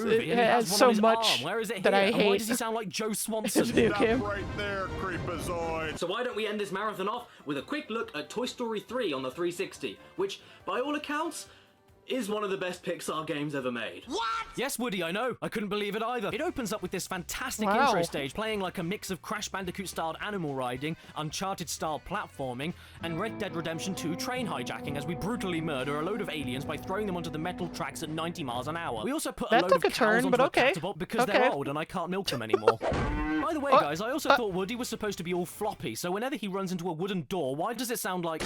After this segment, you're thrown into the hub world of sorts, and this isn't any old hub world where you just pick levels. It's a massive level in and of itself, set in an old western town that you are the sheriff of, with a million pieces of clothing to collect for your villagers, loads of treasures to find, tons of areas and side pockets to explore, gold coins to mine so you can buy more toys to help you collect more stuff hiding out of your range and unlock more mini games and different characters to control, and residents to help you so that you can unlock more stuff in order to customize the buildings and build more things to play within the town itself. You also get to toe punt all of the orphans.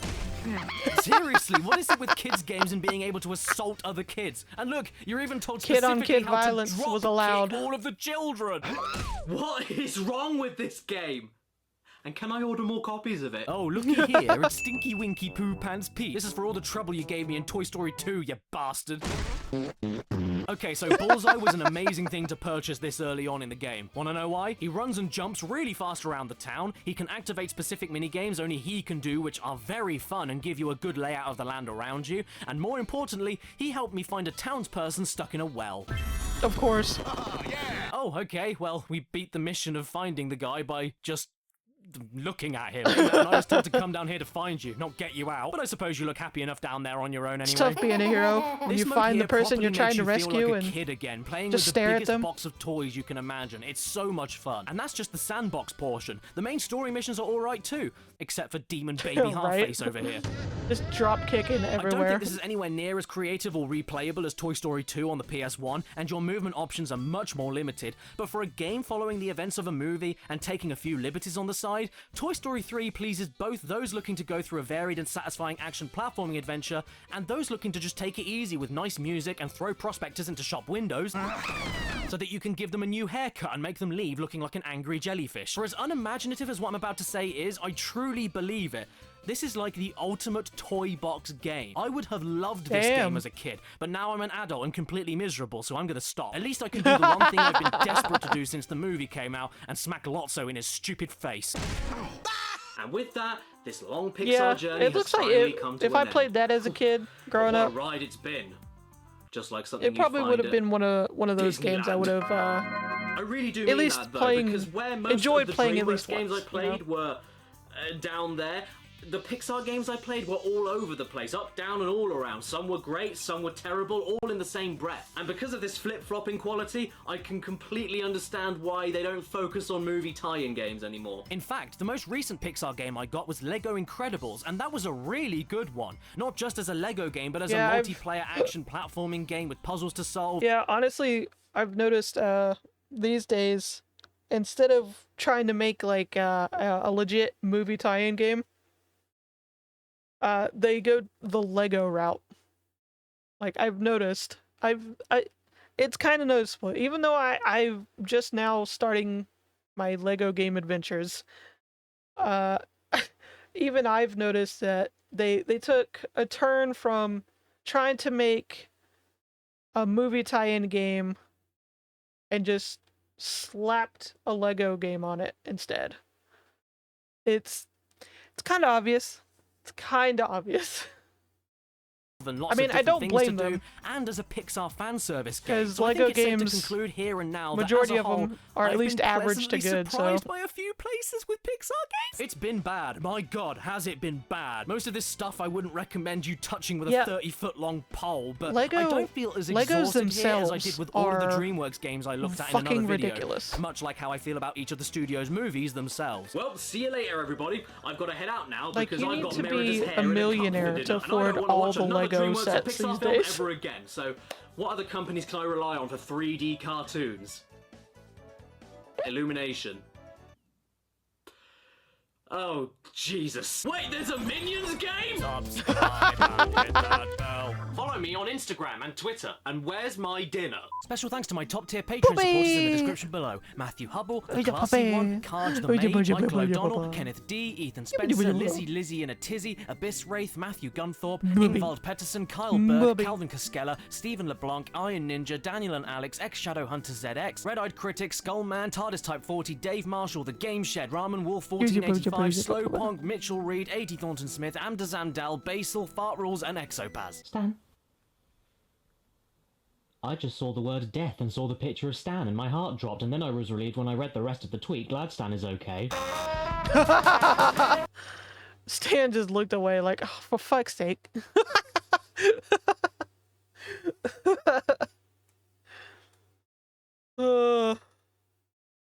Lego Psycho or Lego Dex. I don't know. I'd fucking play it just for the novelty of it. It probably wouldn't be good, but just for the novelty. Yeah, I only remember seeing anything about any of those games for like 2 of them, and I think I only played like one of them, or at least one version of them. But the rest, I don't remember much, if anything, about, which is wild. Wild. They had so many movie tie-in shits. I can't. Yeah, that was a good one. Another good caddy video.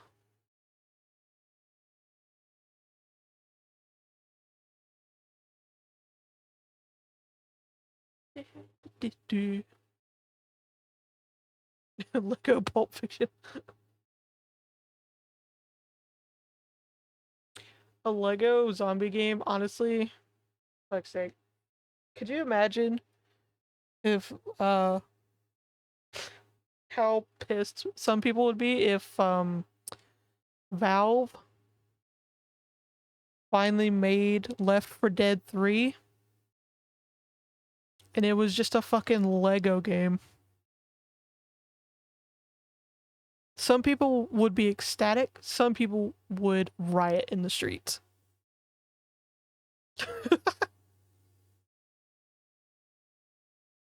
Wanna play a zombie game? Ugh.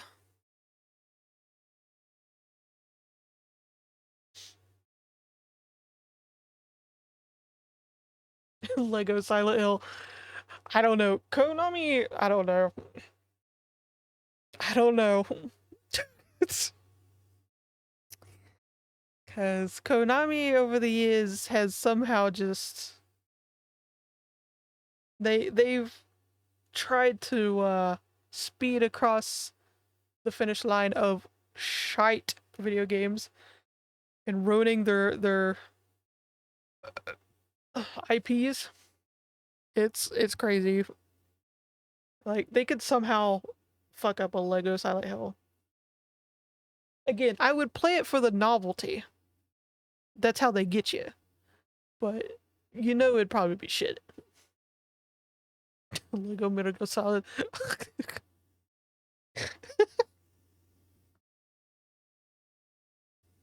I can see it now. Instead of which one was it? All these remakes and remasters. Instead of doing all these remakes and remasters of games, like The Last of Us has been remade and remastered like 5 billion times. Like, instead of doing that, they just make it Lego.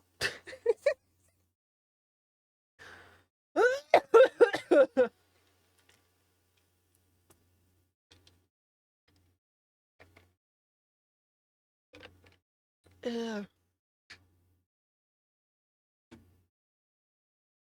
Lego Saw. Oh my god.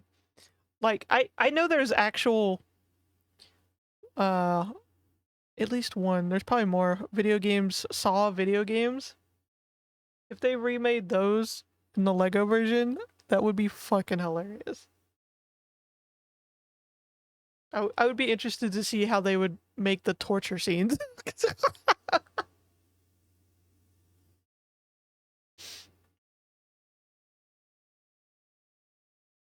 Oh yeah, the Lego Horizon thing. Oh my god. I forgot about that.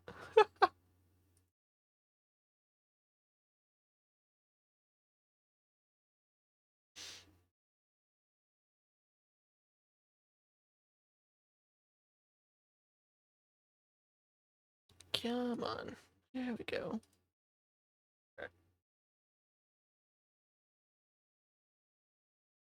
Alright, next video is going to be bringing a deadly sniper to justice in Shadow of Doubt. This is one of the recommended videos that, again, I wanted to watch in September, but, you know, Mother Nature said no. We're going to take your power, and then we're going to give it back, and then we're going to take your internet away. So here we are, catching up. Yeah, let's check this out. Let's see what this is about. Because we watched that other video from another creator that was really good, and made me want this game because it was so fucking hilarious. Let's see what they got. Let's see what they got. I didn't think being away this long would hurt as much as it did. After all, everyone needs a little time off. But what do you do when the city depends on you to bring justice to those whose days are over and long gone?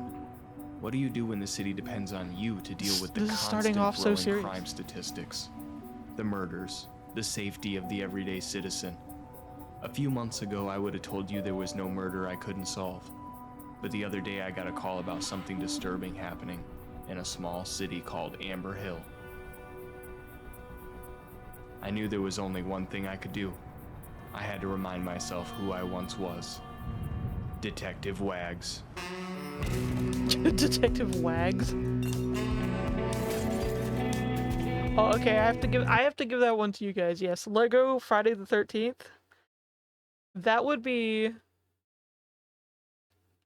again, it would probably end up being bad, but the novelty of it, to see what they would try to do with it. How would they try to make it work?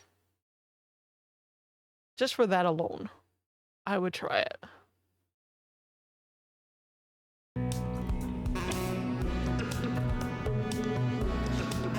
What shenanigans are we gonna get to now? Because if I remember right, like, in this game, a lot of the stuff that happens to you is, like, unique. Like, it's all random ass shit that can happen to you.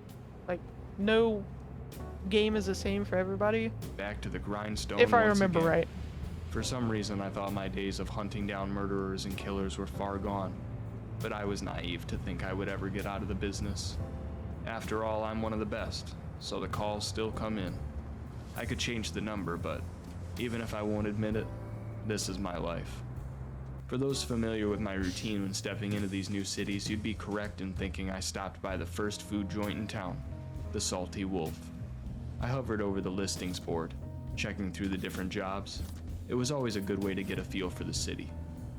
I stumbled into a random apartment building, and it was quite clear that a blind person must have misplaced their screwdriver. Why do I think they're blind? No reason. I grabbed it and planned to return it later, but something more important came up. The reason I was here to begin with. Nice. A gunshot echoed through the air, no doubt muffled by some sort of suppressor. If I wouldn't have been standing right in this spot, I don't narrating think I would have it like we're in a fucking noir movie or something. Silence. I knew any second now, hell was gonna break Lego loose. scary movie. And just as I No, thought, that would a random actually civilian work pushed somehow. past me, beelining for the Salty Wolf. The enforcers were on their way. I only had a matter of time, and being that I was a little rusty, I needed all the time I could get to examine the crime scene before the enforcers Investigator. arrived. I think I remember what you're talking about, Yomi. To the 12th floor, and even interrogated the owner before I realized this was the wrong apartment. Look, I literally just said I was a little rusty, so cut me a break. Yeah, it's like that instance where it's like it either happens to you or someone else, and it's just such a "are you for real" moment where it's like let's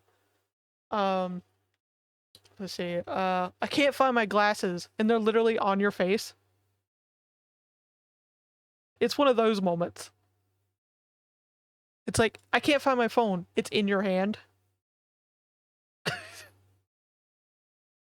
Like you That's actually happened to someone I know. Like, she couldn't find her phone, and she was on the phone talking to someone and was like, I can't find my phone. I can't find my phone. It's like, you're talking on it? Yeah, investigator is like, it's basically what it sounds like. It's, you're a gator that investigates shit, I think, if I'm remembering right. And so, of course, by the time I got to the right apartment, an enforcer was already trying to get the door down. Unfortunately, the only thing I could do was stand to the side I love and peek investigation into the games, but yeah, I'm From shit a at puzzles. distance, I could see some blood on the curtains, but that's really all. It's weird, As because another enforcer showed up to help with I'm the a scaredy subpar cat and I love investigation they were horror. about to conduct, I'm shit at puzzles, but I decided to love see if the building had a detective security shit. room. And puzzles. Bingo. But I'm shit. Thankfully, no one was inside, but that also meant no access to the computer either. I went through all the drawers, found some change, and ooh, don't mind if I do. I tried to look through the apartment records, but sadly I couldn't find anything for apartment 10. Listen, it's like some people are lactose intolerant, but you know what? That's not going to stop them. Are they going to live half their life on the toilet bowl? Probably, but they're going to still eat that dairy. They're going to slurp up that milkshake. You know, so we all have weaknesses. All right? Mine are puzzles and stealth. When I got back to the crime scene, it was all taped off, and honestly, I wasn't even surprised to find that the enforcers were already gone. There it was, the body. Male, average height, short black hair, lying in a pool of blood directly in the living room. From what I could tell, the victim was shot to death with a rifle between the hours of 8:30 a.m. and 9:45 a.m. There was an ID on the TV next to the body. Definitely our victims. And now we had a name. Barack Cohn. There was still the enormous stain of blood on the curtains, but I couldn't seem to figure out where the shot came from until I looked a little closer. A tiny hole through the chipped glass. Did it come from directly across the street? Somewhere farther or closer? I felt I had everything I needed so far, but while I was inside, an enforcer started bashing the door. I readied myself with a fire extinguisher just in case. And they were gone. The extinguisher was all for nothing. That's just great. Well. Alright, we were back to the outdoors. And of course, the other building sitting directly across from our murdered victim just had to be the Blancora Hotel. Finding where the shot came from in this building would be almost impossible, but that's never stopped me before. I headed for the stairs, but the bar at 6 o'clock was calling for me. No, I'm dead serious. I could hear it talking. Come on, just one isn't gonna hurt you. For now, I was stronger than these temptations, and I pushed onto the first set of rooms facing the victim's building. The first room was completely windowless, both in the living room and the bathroom, which marked this one completely off my list. The second room definitely was a possibility. I couldn't live in one of those. Perfect shot. Like, I know that's a legit thing, even to this day. Records or evidence inside. Where it's like they have like apartments and shit where there's like no windows in the entire thing. That would drive me crazy. As much as I make fun of like hating the goddamn sun, not having a window, not even for just like, you know, letting sunlight in, but also windows are used for like emergency situations as well. It's just crazy. I couldn't do it. Fucking jail cells have windows, okay? Enter That's all I'm home. saying. So for now, I decided to move on. When checking out the third room on this side of the building, there was a key under the mat, so I quietly let myself in. But I was pretty sure someone was here with me, so I had to be quick. It was another room with a perfect vantage point. Max but while Payne? searching through the premise, I haven't played those the owner games in walked out of the forever. bathroom. I love the Max Payne games. Oh shit. Oh shit, it's getting serious.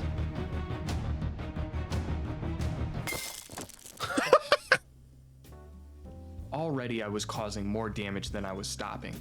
I was done checking rooms for now. I made my way to the roof, but it was clear that anything higher than the 5th floor wouldn't be able to see down into Barack's apartment. And just like that, I was back onto the cold, windy streets. You might ask, well, what's next? You'd be surprised how helpful word of mouth can be. So I went around talking to the people on the street to see if I could get any information. Ew, But talking no one to had people? anything useful. Ugh. Yet. I decided it was time to stop by City Hall and grab the papers for the investigation, and while I was there I snatched a couple of sync discs. I brought them both to the sync clinic and had them Heard the immediately PS2 installed. version was the worst version to play. One I don't know. shortening my That's the height, only and version one I basically played. giving me more pockets.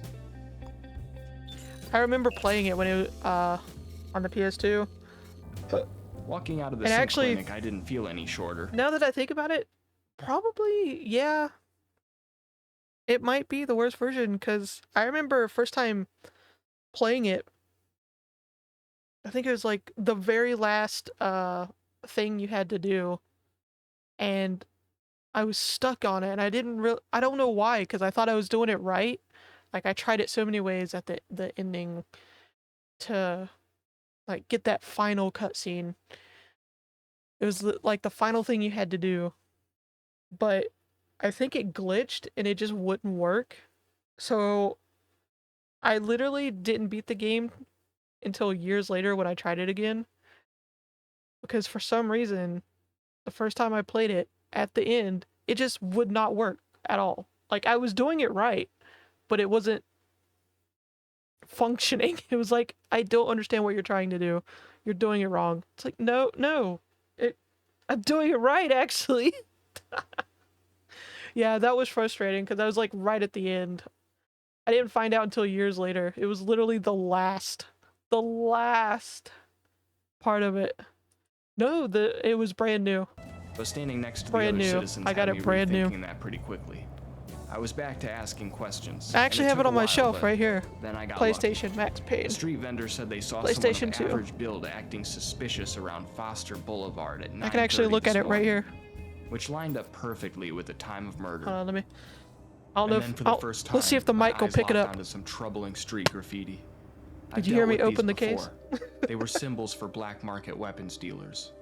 And to think that one was supplying a murderer in this city with deadly firearms, it just motivated me to keep working and put an end to all of this even more.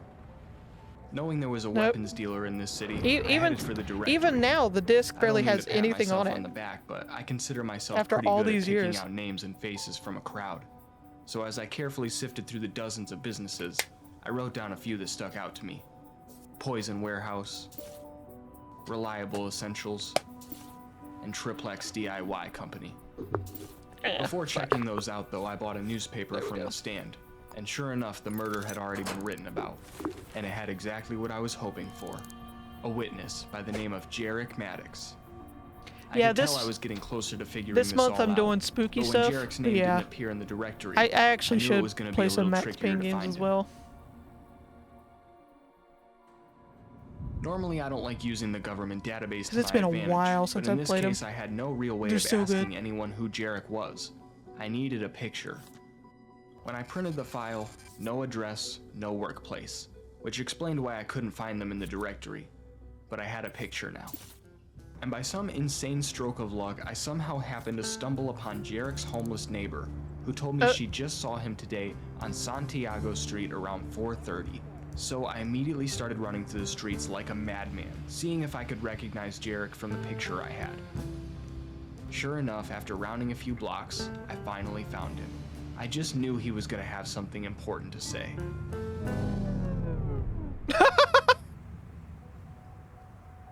This was Nice. a huge blow to morale. Not a Was damn I thing. lacking in the prime skills I used to harness as a detective? It felt like I had lost my touch. I really was worried that any moment that radio would go off again, and there'd be a second murder. I was just taking too long. I finally gave in. I grabbed a seat at the hotel bar. Oh yeah, with a the bottle Max of Payne vodka games are like a and fucking just drank fever the dream. sadness away, drank the worry away. But sometimes, in my darkest moments, I prevail. See, when I played them, like I still had a technically list of potential dealers, was so that not was my old next enough to play them. objective. One by one, I Like I crossed each shouldn't be one off playing my them, list. but I The fucking first being did. an underground gambler's den. The second, a black Because market again, I silk have clinic. the case for the And the third, OG Max Reliable Payne. Essentials, seemed like it could have been the place. You know what But it's when they rated? asked for the password, M for mature. Blitzkrieg, which was That plastered was not all around me. the city, was incorrect. Reliable Essentials might have been some sort of black market dealer, but it wasn't the weapons dealer that I was so desperately searching for, which meant it was time to start breaking down doors. Ah shit.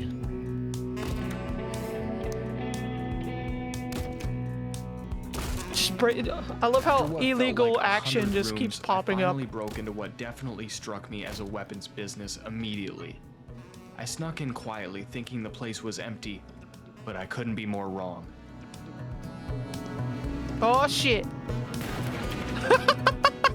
The sales ledger was right I on the love how counter, the and immediate right away, there reaction were 5 names that immediately caught is my to just attention. literally yeet All who had something bought either a at the rifle person. or ammo within a day of the murder. One being only 25 minutes before. R. Sujimoto. Welcome back, Yumi. They were gonna be the first person I checked, slowly working backwards. But little did I know, I wouldn't have to work backwards at all.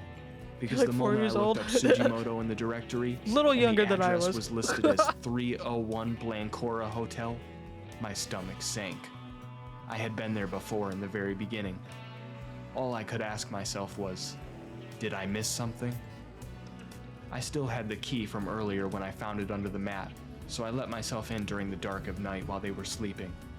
Another look at the window gave me the same feeling it did last time, that it was a perfect vantage point to take the shot, and I wasn't talking about drinking this time.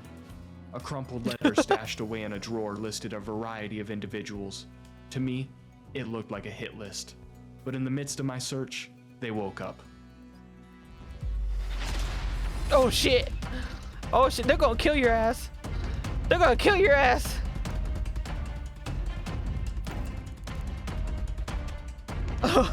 They said fisticuffs. Fisticuffs. Well, Since they were now knocked out, it gave me the opportunity to confirm everything I needed. They had rifle ammo on their person and 2 final this items is how that you make an sealed the arrest. deal. Another note. All of them dead walking. None of them have a clue. And then hidden away in the bathroom, the weapon itself.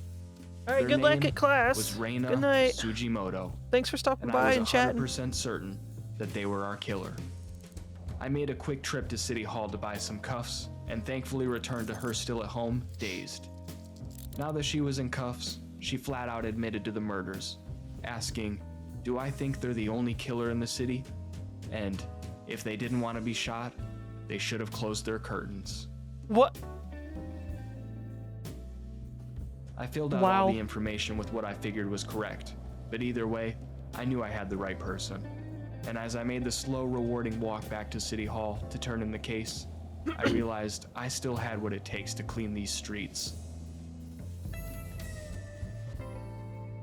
Just like that, the case of the distant sniper was solved. The murder weapon's new home would be the ocean floor, and even though this case was done and over with, this city was still full just of yeeted people that with fucking evil sniper. intentions, and it was my job to make sure they're brought to justice. So as an homage to one of my first solved cases, I grabbed a bottle and set foot to the roof. I only had I one definitely thought as I played stared down to GTA the cityscape.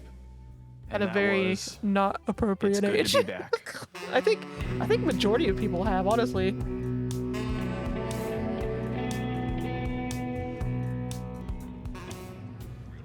Hey everyone, thanks for sticking Nice. around until the end of the video.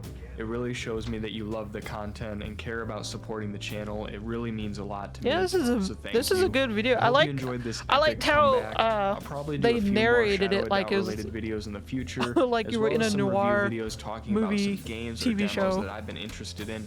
Kind of like the newest Star Trucker video that I just put out a little bit ago. I've been Please playing go that check Star out Trucker. if you haven't already. Essentially, people tell me I'm really good at finding certain games that otherwise fly past people's radars, if you get what I mean, so I want to bring attention to those games. Plus, get back into what you guys love, random stories and crazy environments. Just to give you an idea of games that are still on my list, games like RimWorld, Sims, Project Zomboid, and much more.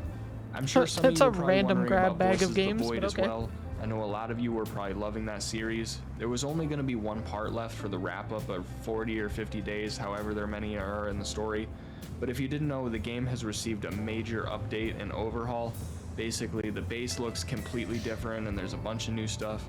The thing is, I said this in a comment too, if I want to update the game and play with all the cool new stuff, I'm pretty sure I have to lose my progress in the process when updating. And no offense, but I just have a lot of other stuff I want to focus on right now rather than replaying that all again, despite how amazing of a game it is. Yeah, I think the only GTA games I haven't played However, if were you're the all cool original with it, two. I'll keep playing on the version I was. I'll wrap up the Like the series first with a GTA final game I part, played was and then 3. who knows, maybe we'll update the game and do a video in sandbox mode. I'm And really then not sure. Vegas, and then San As of right now, Andreas, that's really so all on I and have so to forth. say. Thank you all again for watching the videos. You're all awesome. Make sure to like, comment, subscribe if you haven't already, because you know it all helps me out. I hope you're all having an amazing day, and I will see you all on the next one. Yeah. That was a good video. That boy wags. Yeah, I enjoyed it. I love the narration, the goofy times. Because I have a feeling even if you tried to take this game seriously, it's just situations just make it goofy as hell. Yeah, that was a good video. I enjoyed it.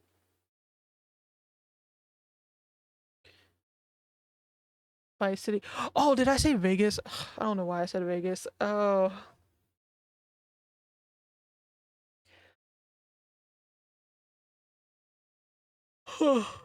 In my mind, it's just like, it starts with a V, so obviously Vegas.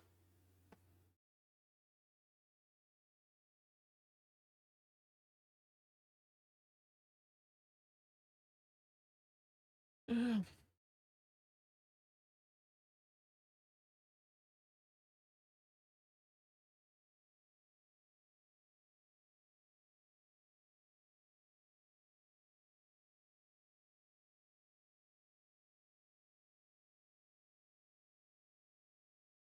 Oh, God.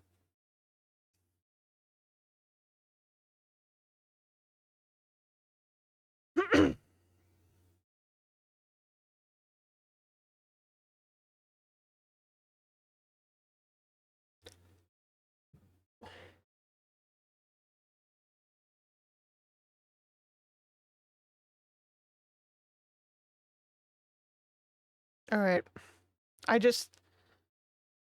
This is a video game donkey video. He started posting like a bajillion videos at once for some reason, but this is one of them, and I just had to watch it with y'all. Cause what the fuck, the making of pickles. I don't know what to expect except, you know, pickles. You are on a pickle addiction. All right, everything makes you want pickles lately.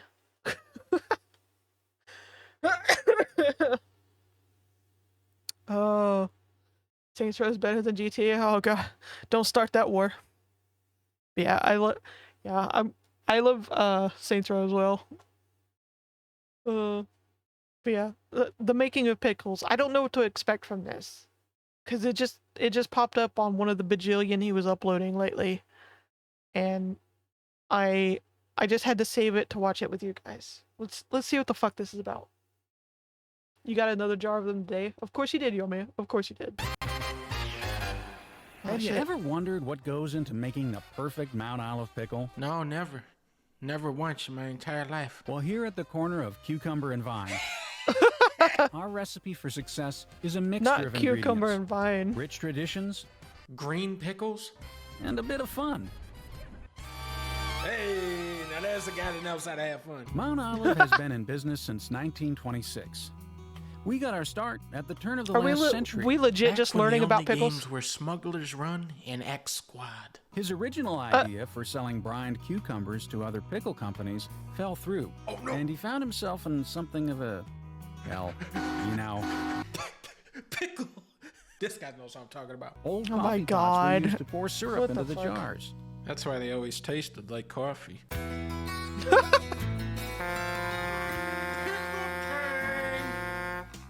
From that modest beginning, Mount Olive has grown to become the best-selling brand of pickles, peppers, and relishes in the country. They're Except fucking for that one everywhere. with that goddamn bird on it. Those sons of. Yeah, honestly, they're fucking everywhere.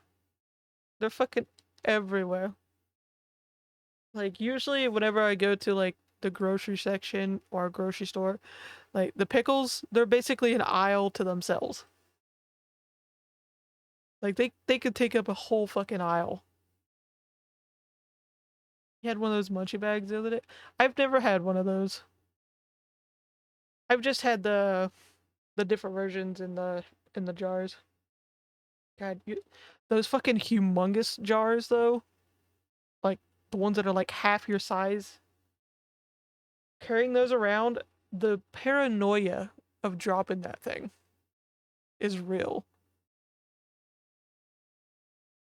Bitches. Today, the perfect pickle packing process. Oh shit, this is a new rapper. Perfect pickle Until packing now. process. Oh my God, Perfect the puns. Perfect pickle packing process. You know how we do on Cucumber and Vine. Don't make me hit your bitch ass with a bottle of brine. Each year, we buy millions of pounds of fresh cucumbers and peppers. I buy more than that. Oh my God. Look at all those cucumbers. That's a lot of pickles. The cucumbers are then delivered to Mount Olive by truck. Then we start eating them all. Mount Olive receives its fresh cucumbers in a variety of ways. In plastic bins, in cardboard containers, in barrels, in a bowl, in the sink, in a jar, on top of spaghetti all covered with cheese. Some of them we find in the bottom of a cereal box. Wait. Rick had some laying on his porch the other night. There's green stuff Oh in my his God. truck. bulk-loaded Oh my cucumbers God. are washed out of the truck with a powerful water hose. Then we What lift them the up the fuck? roller coaster. Have fun, pickles. This is a good one. Mount Olive packs two basic types of pickles. The yummy Of kind course you are, Yomi. and the Of course you are. stupid-ass kind. Each big hopper holds around 200 bushels of product. No way, that is 150 max, and I don't know what a hopper or a bushel is, or a cucumber or a pickle. We have a door that we're able to open and dump the cucumbers in. We have another door that can open under Hihachi's feet. This way he can't steal the recipe. Then we start shooting them out of the pickle machine. I like to see how many I can get into each crate without knocking them over. Then we put them in the swimming pool and start shaking them into the jars, but I gotta eat all What the the ones fuck? that fall on the floor. Pickle punch. The most the awkward cucumbers move pickle from the punch I outside have ever into the seen. cutting department. where they're cut into chips, spears, Furby, relish, salad cubes, X Squad. Then we pour God delicious damn it. Mountain Dew into every jar. This gives the pickles their flavor. Woo! Tim McGraw. Hey, I'm talking pickle. When it's time for the Oh, cucumbers to be packed into jars, You just the know someone's cucumbers actually first done that, get by a the way. You just thorough- know, like on TikTok or something, like someone has tried to make pickles by putting cucumbers in a jar full of like Mountain fucking Dew or something. You just know someone's done that. You just know someone's done it. Someone. washing.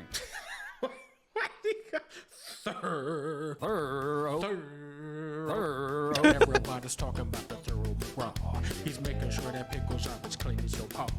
1, 2, 3, 4 pickles in a row. That's Welcome when the back, big Yomi boss Pickle. says, "Thorough."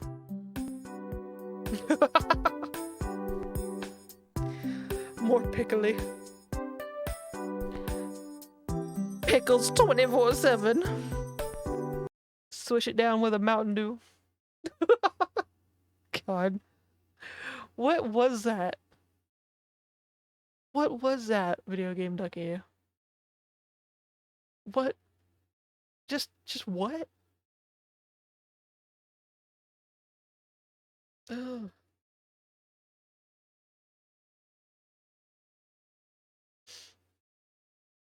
Not a fan of Mountain Dew, but you'd try that? Of course you would, because it's pickle.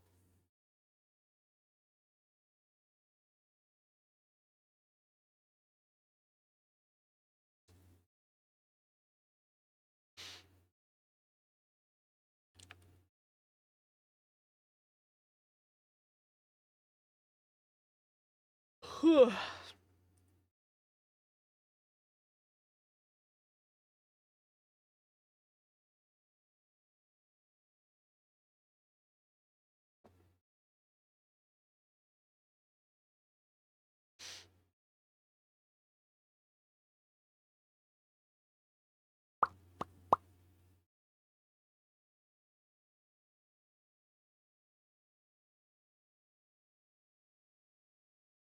Alright. This is another video that was recommended for me. Again, in Shadows of Doubt. This video game.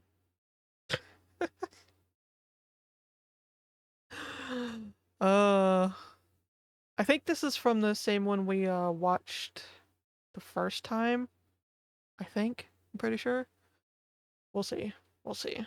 Let's go ahead. Shadows of Doubt is a game about solving crimes to protect innocent civilians from violent criminals. However, it has one major problem. You see, in my dozens of hours playing this game, I've given numerous innocent people brain damage as a result of my sloppy detective work. That's not the problem though. In fact, I kind of like that part. The problem is that when I do eventually catch the killer, another one simply takes his place. This cycle of crime, it makes me feel like no matter how many people fucking turned into serial killer murderers in that fucking like coffee shop because you like the last time he fucking yeeted a coffee cup at some lady or something, and everybody started like shitting out weapons out of their asshole and started coming for his ass. They said, "We want blood now." Throwing coffee at someone in a coffee place? The fuck is wrong with the highest of crimes?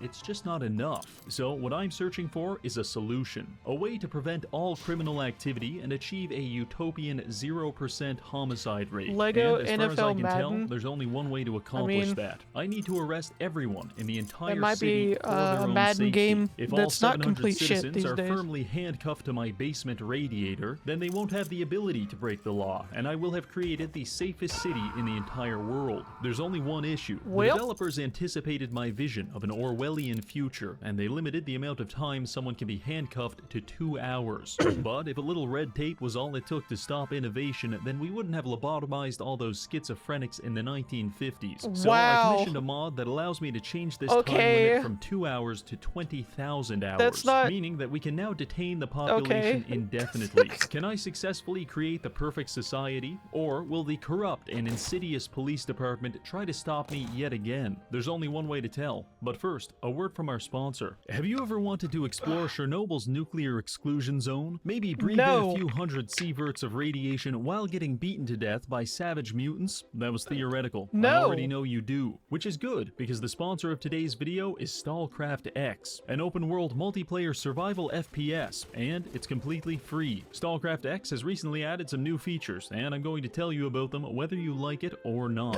For example, the game has a whole new storyline where you work with local factions to defend the northern territories from a new global threat. But if you prefer the sadistic pleasure of PvP, you can also participate in faction wars with your clan. Other than that, the game also has an upgraded loot system to allow for more viable scavenger playstyles, and you can even construct and customize your own personal shelter. Check out mine, pretty nice. Also, I can't forget the graphics engine received a major overhaul. Now the game is practically indistinguishable from real life. I haven't played it, StallCraft X is doing its part to contribute to the AI singularity, because they've upgraded their AI substantially. I mean, it's free, and I, for one, welcome our new robot That's overlords. in my price range. Well, that about covers it. Try StallCraft X for free on PC, and if you follow my link in the pinned comment and enter code REGGIE2024, you'll get all these starting supplies, including a pistol, a knife, and the souls of my enemies. Thank you, StallCraft X. Now, back to the video. Now, the first thing we need to do is generate a city. I did this about a dozen times to try and find a seed with the largest population, and coincidentally, it ended up being this one. After that, we make our character. I chose to be Korean for the racial passives, and then I start the game. Oh my god! The very first step toward enacting mass incarceration is creating a base of operations, optimally an apartment. But presently, I am undeniably homeless. So I went ahead and did the only reasonable thing. I sold my body to a mega corporation for profit. Thank you for the 14 you see, in months, this world, there are cybernetic augmentations called sync discs that you can install into your brain. Most of them give you vaguely useful superpowers, such as the ability to convince homeless people that dryer lint is candy. Furthermore, if you go to a vending machine, you can get one of these powers, and not only is it free, but the Starch Cola Mega Corporation will even pay you $5,000. Just in case. Don't eat dryer lint, please. It's not fucking cotton candy. Don't eat dryer lint.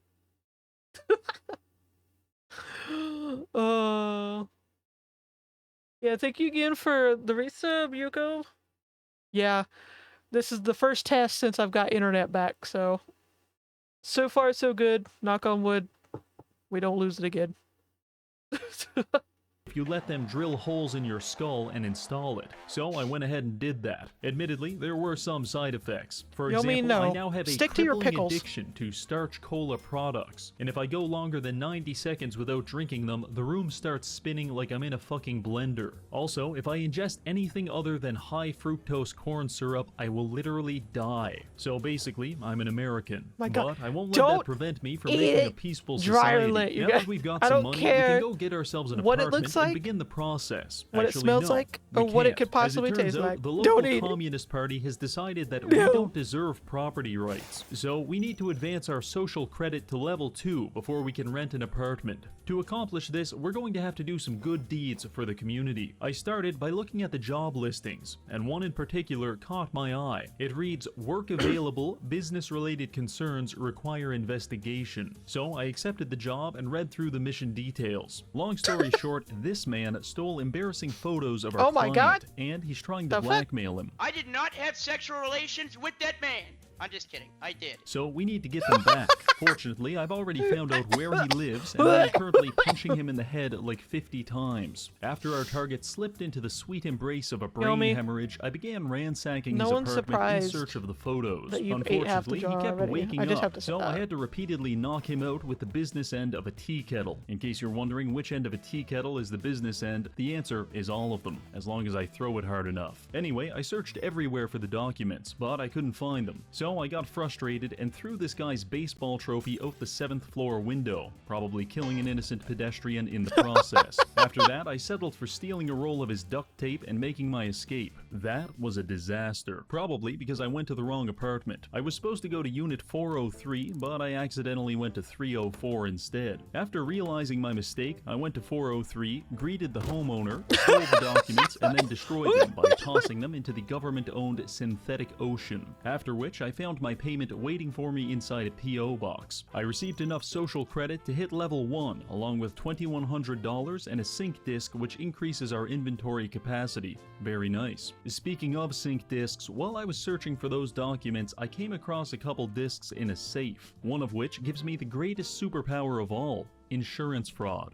After installing the Spartan insurance disc, I no longer pay medical bills, but even better than that, whenever I suffer an accidental injury, my insurance company will pay me $300. Obviously, I had to test this, so I found the nearest elevator, took it to the top floor of a skyscraper, and launched myself off the roof. As one does.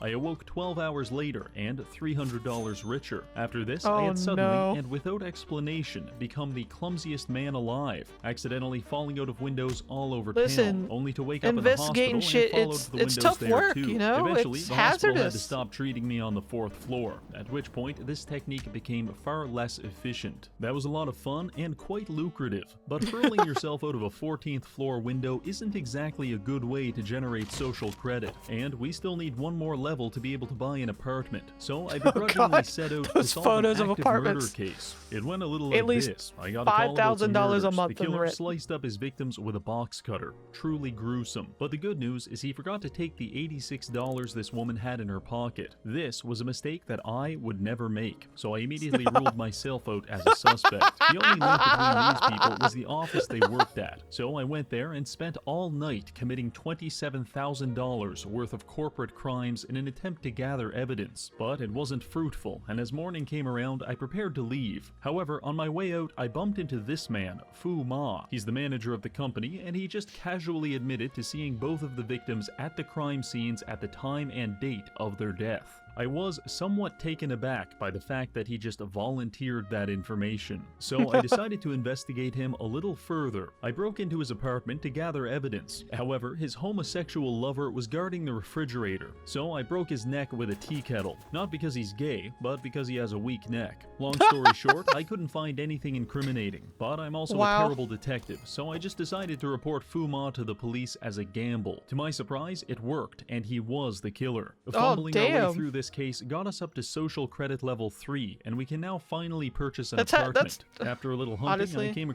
across this. Like, these videos I've been watching now of this game makes me want to play it, but I know I'm going to be so bad at it. That's going to be me. The only way I would solve a case or do anything right is basically by me fumbling my way to victory. Like, I literally tripped my way over the finish line.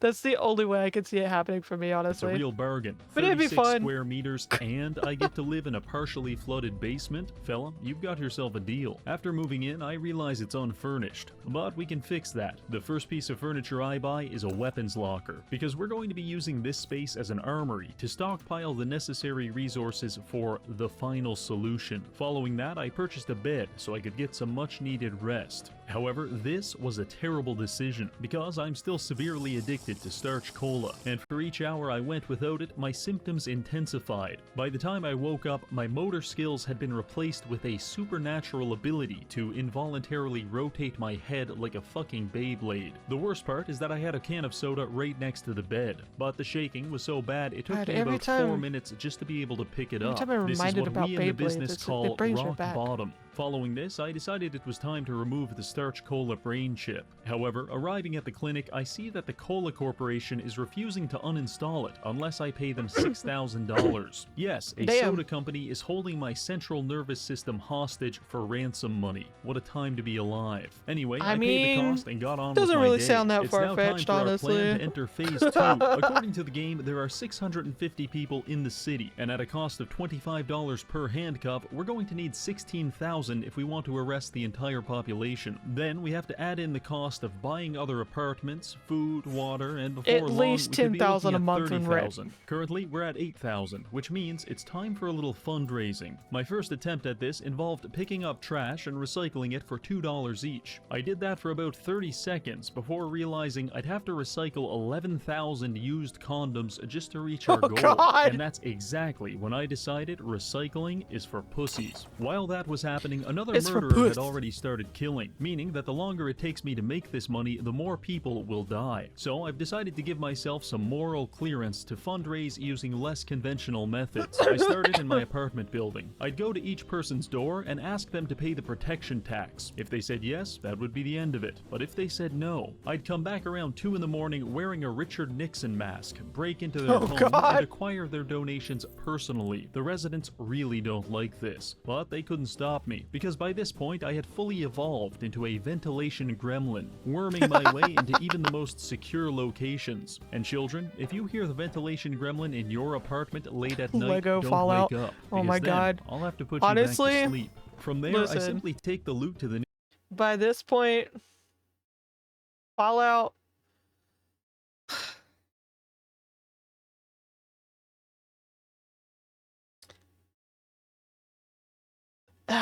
Lego Fallout would have like a 50-50 chance of working or being complete and utter shit.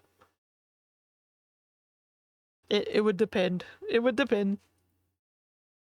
Nearest pawn shop. I like this place because they'll buy almost anything, and they never ask me why the items are covered in human blood. The bad news, though, is that the people in my apartment building are just as poor as me, and they don't have many valuables, meaning that I spent all night stealing a coffee mug, 2 pencil sharpeners, a baseball, and a wedding ring for a grand total of like $400. This was terribly disappointing. However, in better news, I found out that I could distract the store clerk by throwing coins across the room, and when they go to pick them up, I can jump the counter and steal their entire inventory before selling it back to them. That was fun, but I think it's time to refine my strategy and pivot to a more affluent demographic. Peasants like you and me live in the basement of rundown don't call me out like buildings. that. Normal people live on floors 2 to 10, but the truly wealthy in our society live at the top of skyscrapers in an area called the Echelon Skyrim Zone. approach. You can tell they're really wealthy Put a because bucket they over have their an fucking entire head. purple force You field to remember that? remind us that we do not belong. But everyone needs air conditioning, and if you've got vents, you better believe I'm actively crawling my way toward you. So I started breaking into rich people's homes and collecting some overdue taxes. This made a pretty big difference, because it's not uncommon to find several diamonds in a single apartment. The downside to this was that some people are so rich they don't even have jobs, which means they're home all day. And since I'm trying not to be violent, this resulted in me spending a lot of time hiding from them in unusual places. One time, I spent all night in a kitchen cupboard, and I have to say, being stuffed in a pantry and forced to listen to a married couple arguing about groceries for 8 hours does something to a man. In my case, it made me reconsider my no-violence policy. From this point onward, I felt morally correct using human blood to lubricate the wheels of justice. And I know it looks bad, but this entire process is non-lethal. Well, except for this guy. I hit him too hard with a frying pan, and he's dead. This made me realize that crushing people's skulls with cast iron pans was too unpredictable. So I ran to the nearest pawn shop and purchased myself a cavalry saber. Really, they should call it a time saver, because once I started using this bad boy, I was able to speedrun entire apartments in 20 seconds tops. Speaking of which, I was in the middle of looting this guy's house when I cracked his safe and found a very interesting sync disk. It's called the Ambassador Scheme. If I slot it in, it gives me the ability to install keyloggers on people's computers. And the best part, it pays as much as $140 per computer. This got me thinking, where in the city would have the highest density of PCs? Obviously, it's the office buildings. And so began my war on corporate America. But if I'm going to take on an entire office, I'm going to need to be well supplied. So I found my target, picked up 8 pairs of handcuffs, pulled out my sword, and then spent a few minutes hyping myself up in the reception area. Then I just went for it.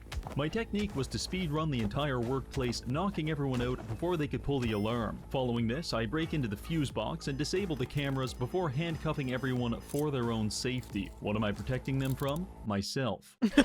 Because sometimes I run out of handcuffs, at which point I am forced to cull the herd. Following this, I loot every desk and vault for valuables. After that, I install Chinese bloatware on the PCs and make my escape. This was a pretty good system and I was making a lot of money, but I did run into some problems because other offices started hearing about my crusade and they didn't like it. Sometimes I'd pass office workers in the hallway and they'd recognize me as that domestic terrorist guy, at which point they form a violent mob and chase me out of the building. They think they're stopping me, but fury will be met with fury. So for my own protection, I had to start carrying flashbang grenades just in case I got mobbed. And you know what the real cost of that is? No, it's not the $85.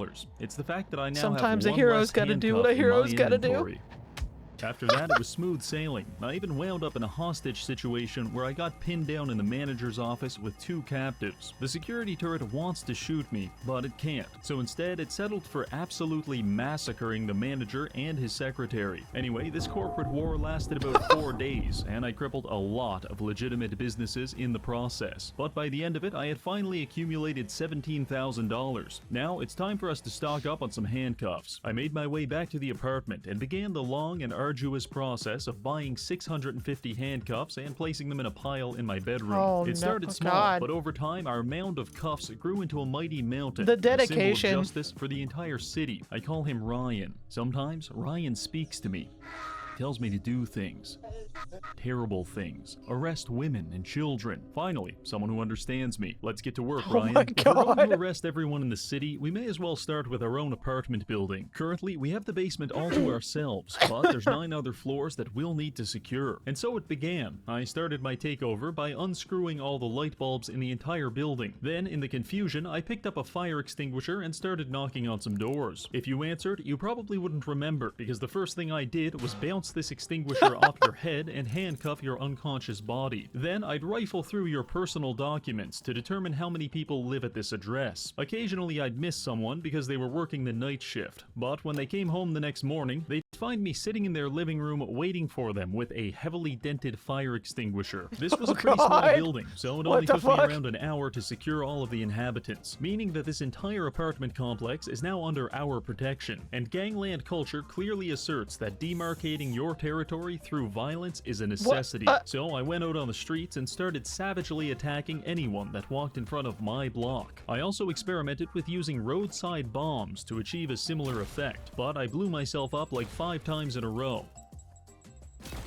So I had to settle for just throwing the bombs into large crowds of people and detaining everyone that survived. All of this was taking place in the Chinese district right next to my apartment building. The papers were referring to it as the Chinatown Massacre, but don't be mistaken, the people were fighting back. They don't realize I'm doing this for their own safety, and sometimes they shoot me in the face with rifles. But thanks to my infinite healthcare policy, I just wake up at the hospital with an additional $300 to spend on more explosives. I need this city to understand that I am an unstoppable force for good. In total, I arrested about 60 people, which is great, because now they can collectively develop hypothermia as a group activity. After all of that, I decided it was time to colonize a new apartment building. So I went to the bar, found an ad, and bought myself a new unit. It's in Boss View, a 19-floor skyscraper, and taking it over won't be easy. I tried my usual approach of blunt force trauma, but there was so much foot traffic in this building that running into random vigilantes was unavoidable. And as fun as it is to get blown away by a hunting rifle, I couldn't afford the time off, so I had to start using the security shutters to lock down my hunting grounds and limit the amount of interference. Once I started doing that, we were back on track, and I quickly cleared out all of the apartments up to the 11th floor, which marks the beginning of the Echelon Zone. My plan remained relatively unchanged. The world. However, the Echelon Zone has far more security, handcuffed and most at of the apartments have their own surveillance cameras and automated turrets, meaning that one moment you could be rummaging through some cupboards looking for spare food, and the next you're getting shot in the side of the head by a Coca-Cola brand home security system. I remedied this issue by carrying ballistic armor. It reduces damage from bullets and also doubles as a viable weapon in self-defense situations. With my vital organs now mostly protected, I was able to clear out the Echelon Zone fairly uneventfully. The only notable occurrence was when I broke into an apartment only to find one of the inhabitants, a fat Asian man, already handcuffed to his bed, with his wife casually walking down the hallway. hallway. I don't know exactly what I walked in on, but I do know this man's submissive lifestyle just saved me $25. And with that, apartment 2 is secure, meaning we now control 2 out of the city's 12 apartment complexes. It was either a kinky situation or she was about to like their wives, so I had to spend a lot of money on handcuffs. And now we can't afford our next apartment, so it's back to fundraising for us. My first intuition was to go to Chinatown, where approximately 70 people were practically begging me to steal their wallets. Sadly, these people have the collective wealth of a singular Lithuanian coal miner, meaning that it's just not worth my time to rob them. So instead, I resorted to vandalism. Imagine this man lost millions. Imagine being called too poor to steal from. You got explosives thrown at you, handcuffed, and then there's like, you're too poor to steal from. Anyway. In an NFT rug pull, and now he's willing to pay me to destroy the scammer's apartment as revenge. The only thing we know about our target is that they're a head chef and their name starts with the letter L. So I had no choice but to go to every restaurant in town, kick their door in, cause immense violence, and then pensively review their employee board for a chef whose name starts with the letter L. At first, I felt kind of bad about all of this, but eventually I assumed a persona. I started calling myself the health inspector, and it made me feel a lot better when I was smashing a sous chef's head off the countertop to try and extract information from him. After ruining about 9 different Chinese restaurants, I finally had a lead. Liko Zhang, head chef of the Daffodil restaurant and the only person that fits our description. We didn't want. After finding out where she lives, I showed up at her apartment with an offer she can't refuse. I quickly dispatched her roommate and folded Liko like a lawn chair, at which point I began my vandalism. We need to cause $750 worth of damage, so I started by breaking everything I could and throwing the rest of it out the window. Coffee mugs, hearing aids, and ergonomically adjusted chairs, it all had to go. After a few minutes, Liko woke up and pulled the security alarm. So I snapped a picture of the crime and made my escape. Completing this quest awarded us with $1,000, which allowed me to secure our next accommodations, a room at the Steiner Hotel. Ooh. Fancy schmancy. I cleared about half of the hotel, and I'll be honest, it was very easy. So I decided to find a bottle of vodka and drink it until I couldn't stand up straight. This complicated my mission significantly. All I remember from that point on was going to the roof and spinning uncontrollably, before stumbling my way into the kitchen, where I spent 17 minutes trying to arrest a line cook who was doing an excellent job at ignoring me. Then at one point I'm pretty sure I fell down an elevator shaft. I don't know if there's a lesson to be learned from all of that, to be fair, but when I do know that any day now my insurance company... a fucking line could, like, if you're working at a restaurant, like, some crazy person trying to whack you over the head and handcuff you and steal your shit. Honestly, that's just another day on the job. That's nothing when you're working at a restaurant. He's going to have to file another day of the week. Anyway, on to the next building. I secured us a room in Caldwell View, an 18-story apartment complex. I won't lie, I kind of enjoyed the challenge of arresting dozens of people while pissing my pants, so I adopted a challenge for this building as well. Instead of using my katana, I'm only allowed to pacify my clients with the random items I find inside of their apartments. This seemingly mundane rule altered the challenge significantly, because now the safest way to arrest people is to wait until they fall asleep, at which point you can shatter a ceramic vase over their head and handcuff them to the bed frame. But that takes a lot of time, and I prefer the thrill of the chase. So I typically knock on a door, wait for the resident to open it, then I rush inside, which gives us exactly 10 seconds to find a weapon before the homeowner starts stabbing me to death with a dinner knife. Do this enough and you will develop an extensive mental spreadsheet of which items can and cannot give someone brain damage. 50 concussions and countless stab wounds later, we had finally arrested the entire population of the building. Also, I think it's worth mentioning that there have been no murders for the past 3 days, which means one of two things. Either A, we got lucky and already arrested the murderer, or B, we arrested the murderer's next victim, and he has been patiently waiting for them in their apartment all week. Meanwhile, they're probably drinking from a puddle in the middle of Chinatown. It's unlikely, but I can't take that risk. So we're moving on to the next target, the Big Seven. 7 huge residential buildings absolutely full of potential murderers. Clearing this out is going to take forever, and forcing 400 people into a vegetative state isn't nearly as exciting as it sounds. Thanks for stopping by. In the interest of time, I offer to go you have nice dreams about pickles. I'm a human, and I'm coming.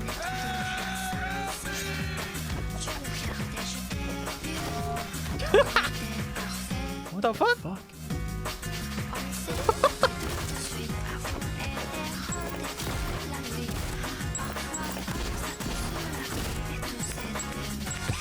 That would be me.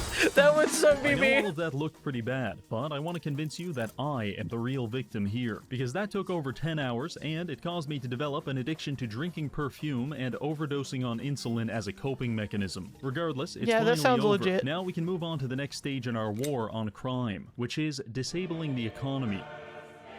I estimate that I've arrested about 90% of the city's population. However, I believe another 5% may be holed out at various restaurants and factories around town. So it's time for the health inspector to shut them down permanently. Fortunately, I've already got a bit of work done in this regard. For example, earlier in the game, I entered some kind of a fugue state and arrested 27 people in the Velvet Street Burger Shack. I legitimately do not remember doing this. Also, this diner in Chinatown has a literal conga line of people leading all the way to the payphone because they kept trying to call the cops on me. But now things are much quieter. They're just all piled on top of that. Every shop in town. Fucking Occasionally, phone. I'd stumble upon a small pocket of resistance fighters which I would immediately secure, but most of the time it was a complete ghost town. We are rapidly approaching 100% utopia, but one faction of rebels has managed to evade me so far, a breed of human which has dedicated its entire existence to antisocial behavior. They do not need to work, and they don't even have an apartment.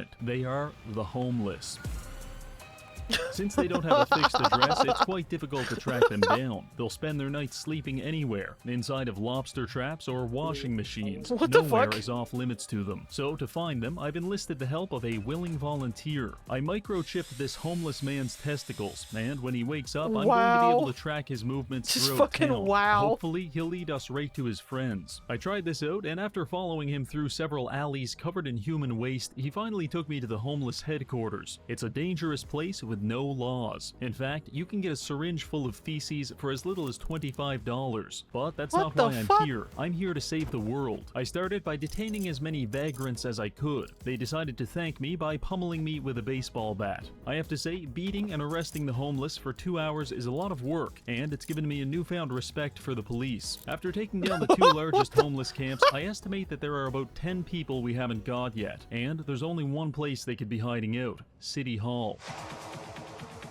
The City Hall is a multi-story government building which houses a clerical staff, the entire hospital, and most dangerous of all, the police department. Yeah, Capturing this could prove to be our hero greatest here, challenge he's yet. So the I laws spared are no like expense. Bulletproof vests, frag grenades, laws for thee, flashbangs, not and of for course, me, basically. handcuffs. I was prepared to liberate this city from its own violence, or die trying. So I marched down to City Hall, kicked in the door, and realized that the entire building was being protected by a single man. Slightly disappointing. However, I'm not one to waste a good grenade, so I flashbanged him until he stopped moving. With his arrest, we are now in the end game. Theoretically, everyone in the entire city has been arrested, including the murderer, but maybe that's exactly what they want us to think. Maybe the criminal is still out there, evading capture by eating out of dumpsters and sleeping in ventilation ducts. I can't take that risk, so I'm going to arrest the very city itself. That's right, we're putting this place under lockdown. I went to the weapons locker and purchased about 100 Bloodhound tracking chips. We can place these on the walls as a sort of laser tripwire. If anyone walks past them, it will send me a notification telling the location and build of the offending person. So I took a few hours and distributed these to every intersection, apartment building, and public toilet across the city. If a single ass is shitting in this town, we're gonna know about it. Then, to complement this tactic, I went to the sink clinic and installed the stability upgrade. This one removes fall damage, which means I can now perch myself on the roof of an 18-story building and watch over the entire city. Then, if I detect any movement whatsoever, I deploy myself from the rooftop like an orbital drop pod, smashing into the ground at 36,000 meters per second before immediately dropping to all fours and pursuing my target. The rush of endorphins I received from chasing an elderly woman down an alleyway is most closely comparable to a generous dose of Chinese heroin. Anyway, after doing this all day, I managed to capture 2 new people, and it's been weeks since I've received any notifications. Given all of this, I am finally confident in saying that we have arrested the murderer. To celebrate, I decided to take a stroll down Chinatown and listen to the harmonious symphony of gratitude bellowing from my fellow citizens. Don't hurt me. Where am I? What happened? Please don't hurt me. Ah, music to my ears. You see, all my hard work has turned me into something of a celebrity around town. And everywhere I go, people ask me questions like, who are you? And please don't hurt me. Honestly, I never know the answer. But I do know there's still one thing that's bothering me. The problem is that when I do eventually catch the killer, another one simply takes his place. If it's true that arresting a serial killer just causes another one to take his place, then over time, every single person, every man, woman, and child will become a murderer. That's right, they're all bloodthirsty killers just waiting to be passed the baton in this sick relay race we call life. So I'm going ahead and putting all of them on trial for thought crimes against the state. And since I've already arrested all government employees, I have no choice but to serve as a judge, jury, and executioner. Citizens of fascist Germany, I hereby find you guilty of the conspiracy to commit murder.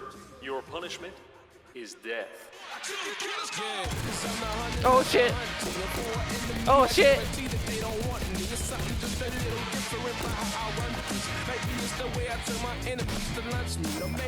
I mean, a hero's gotta do what a hero's gotta do.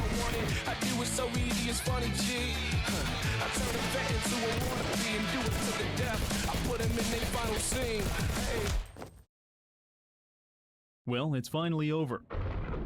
Now I can rest easy knowing that the city is safe once and for all. But as I returned to my dilapidated apartment and surrendered myself to a flea-infested mattress, there was just one thing I couldn't get off my mind. If killing the murderer causes another citizen to take their place, and I've killed everyone in town, meaning that I'm the only citizen left, then logically, I am now the murderer. And I think I know my next victim. Dun.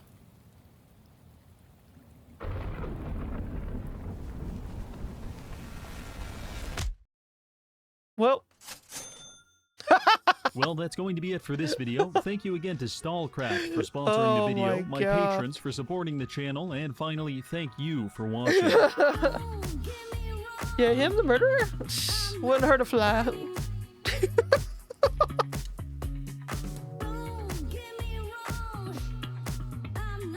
Like, I love the Judge Dredd ending there, the Judge Dredd on crack ending. Like, it just went full unhinged. We thought he was already unhinged all the way, but no, fully unhinged at the end. Jesus.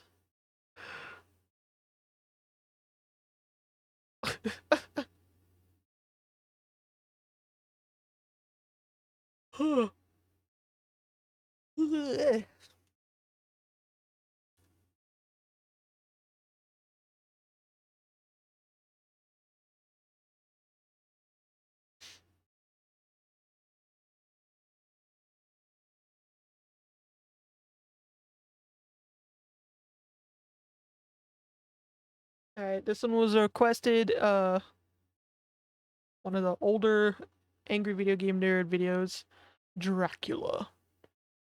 I've never really watched Angry Video Game Nerd. I have heard some things, some controversies lately of how the channel's gone, but I don't really know all that. But this was recommended, so we're just gonna watch this. I'm not really sure what to expect, except apparently a bunch of Dracula stuff. Let's go.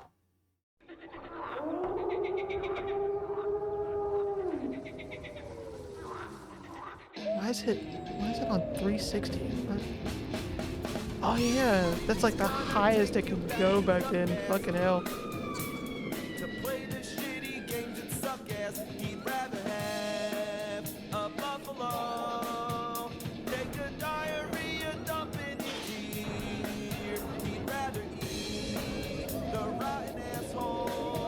I was like so confused why. I was like, is my internet messing up?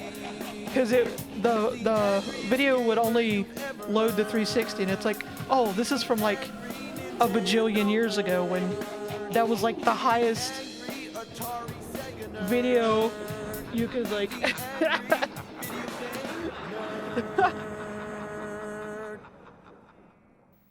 Oh, another night.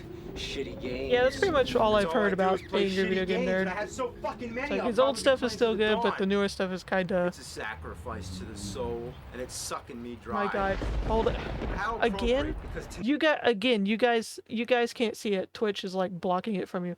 But I got another, this like, what is this one, number 3? 3 or 4? Chat, where it's like, do you want more viewers and to rank higher on the Twitch list? You can visit the website blah blah blah at blah blah blah. It's like, what the, leave me alone. I like how it says likely harasser. Like, this is, it's a fucking harasser. Twitch, thanks for blocking it, but you don't have to have likely in there. It's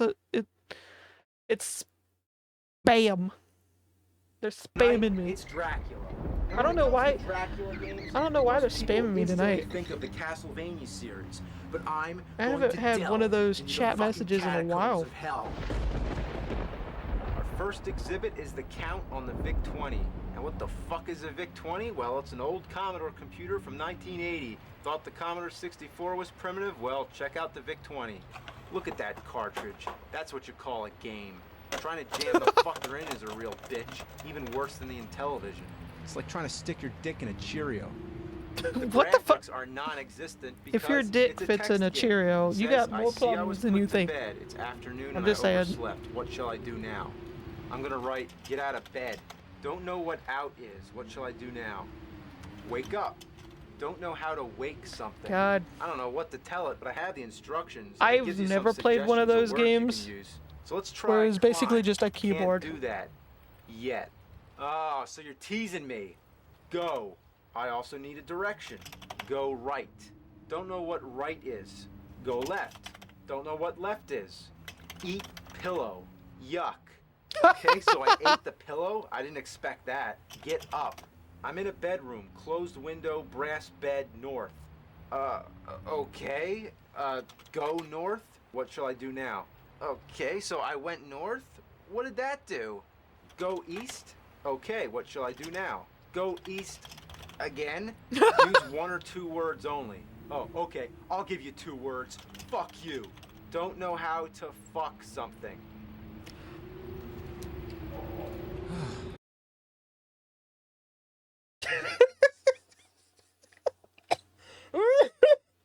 Okay, this is how you know it was an old game. Because they were not careful with this shit.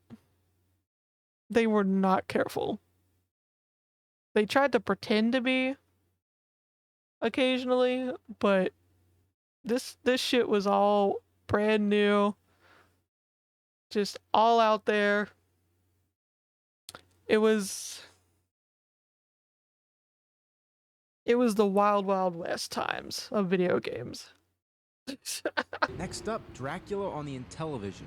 What's cool about this game is that you actually play as Dracula. Now I'm trying it out on the Intellivision 2. It's basically just a redesigned model, which you think would be an improvement, but what in the holy mother of ass is this? If the old Intellivision had a simple plug, why does the newer model have a big fat ass AC adapter? Anyway, you leave your I hate it grave when and go around something sucking comes with people's those blood, which is humongous kinda cool. humongous Dracula blocks. has a big mouth like Pac-Man. The only thing you can't kill are the wolves and the police who throw wooden stakes. You can turn into a bat and fly away, but then a vulture comes after you. And the only way to kill the police is to transform people into zombies and send them after. But to control the zombie, you have to pick up the other controller while controlling Dracula at the same time. So it's like Raiders of the Lost Ark, you really need a second player. The instruction manual text is pretty funny. You say you're always thirsty, Count Dracula, the police harass you and birds and Dracula animals are be unfriendly and you're allergic thirsty. to the sun. Well, my man, I'd say you've got some grave problems. Who would call Dracula my man? Next we have Drax Night Out on the NES. Now this game was never released, so what I'm holding is a rare reproduction cartridge, which is the only way it can be played. There's also a big promotion for sneakers, the Reebok pumps. You play as Dracula trying to leave his castle in the middle of the night to find his lady love, Mina. There's a bunch of villagers who kill Dracula by simply touching him. I don't know what kind of sense that makes, but your only method of attack is waving a medallion or shaking some object. I really don't know what it's supposed to be, but if you use it on someone, it hypnotizes them. It may seem simple, but you don't always have this item. Sometimes it works and sometimes it doesn't. I think it has something to do with the blood meter, but I really don't know. So you can't count on it most of the time. So you have to flick switches which either control barriers to block your enemies or activate traps. Rolling balls, Frankenstein monsters, ghosts, or dropping chandeliers. So you need a lot of strategy to use these traps at the right time. When you stun people, you can suck their blood, and I think you can turn into a bat, but I've never seen it happen. But your only real power-ups are the rock pumps. They let you run faster and jump higher. You really need to get these shoes, because without them, you get your ass handed to you. That's what I call a power-up, and that's what I call promotion. Reebok pumps. You ain't shit without it. Pump it up and air it out. The game also has a time limit, which is a real pain in the ass. If you get stuck on the stairs, you're dead. You can't drop down or you die, so those stairs are your worst enemy. Fuck.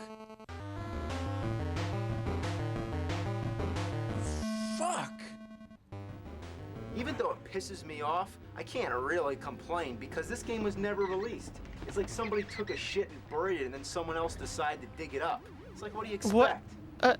All right, on the Game Boy Color, let's try out Dracula Crazy Vampire.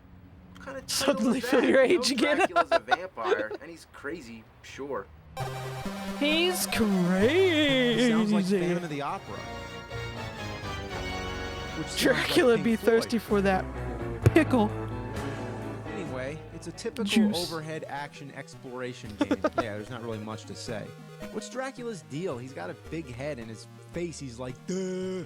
It's kind of redundant and there's no map, so I really don't know where I'm supposed to go. Just going around throwing bats at dogs. That's real creative. Like, I know these are a bunch of the older games, but no lie, if they made like a legit Dracula game in these, like, I don't know if I'd trust any of the AAA, quadruple A companies right now, but like a really dedicated indie studio, like they could make a fucking bomb ass Dracula video game. Like, if done right, depends on what genre they'd go with though, but if done right, a Dracula game would slap hard. Slap all them undead cheeks hard. Okay, now let's go for the Countdown. Yeah, from Sesame Street. You get an Not option Sesame to hop Street. or run, Oh, which is really weird. If you pick hop, that's all you can do. Just hop your way through the whole stage. I've never heard of something like that. Imagine if in Super Mario Brothers, if you had a choice where you could only run or jump. So you pick a number and the count starts talking. Find 10.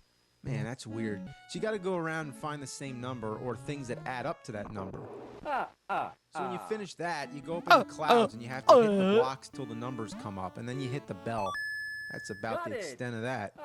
Why am I playing this? Okay, so this is Bram Stoker's Dracula on the NES. It's based on the Coppola movie by the same name, just as much as the movie's based on the novel, I suppose. I guess you're supposed to be Keanu Reeves.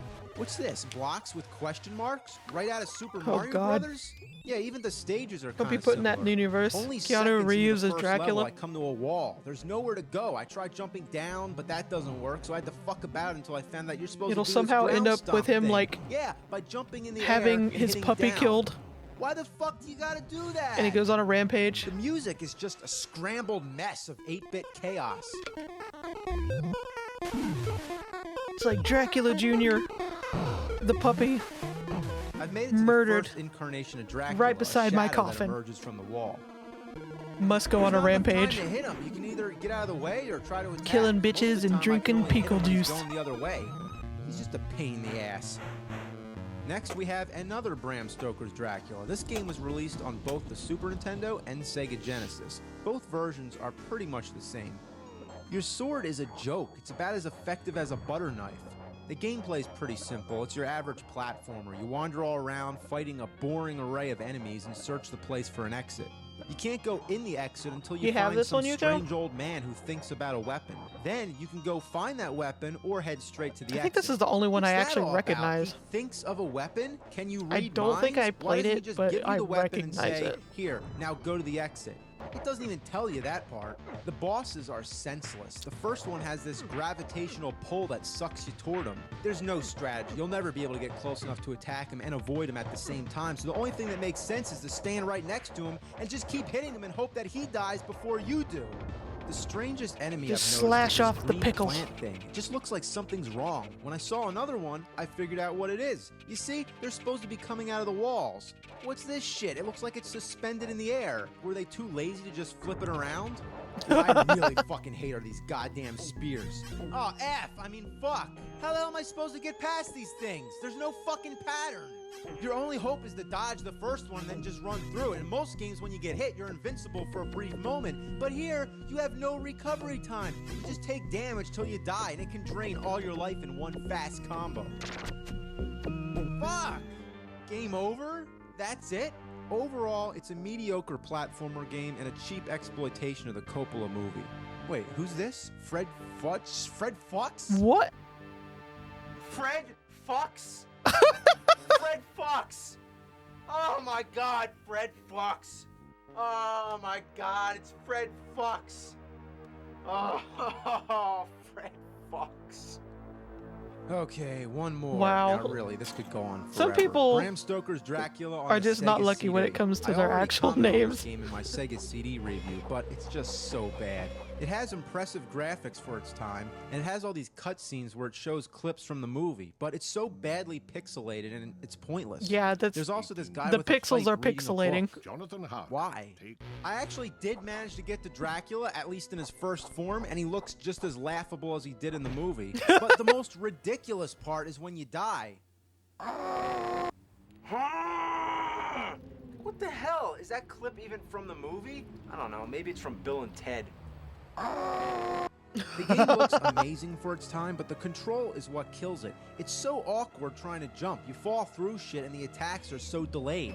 It's impossible to turn around and hit your enemies before they hit you. You just wish you had a whip or a sword or something. I mean, not Sounds your like the bare elite from the hands. from All you get Halo. is this stupid little kick to kick the fucking rats. Damn. Yeah, that's all it is. I love It's how you just rats and casually bats. read the How many elite from fucking Halo games need for to have filth. bats? Like, seriously, I know it's Dracula, but why do so many games have so many fucking bats? Seriously, I fucking hate bats. Jesus Christ. Fucking bat massacre happening. I'm sick of it all. Morning sun, vanquish me. Wow.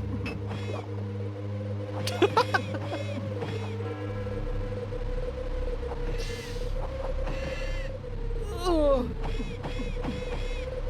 What's your favorite species from the Halo series? Well, I mean, if it's your favorite, I guess it takes a little of the sting of reading them for filth. Then nice.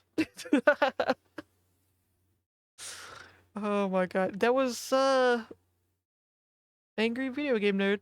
Yeah, that was definitely something.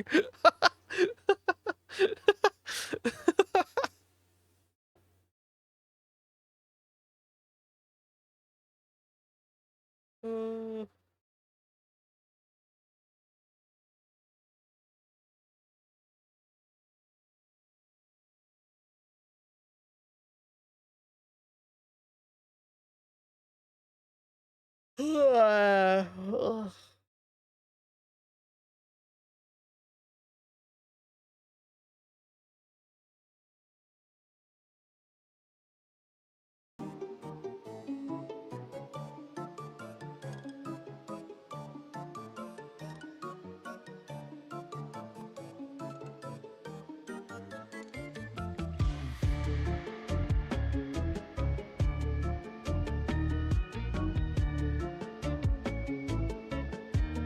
There we go. Wasn't wanting to work there for a second.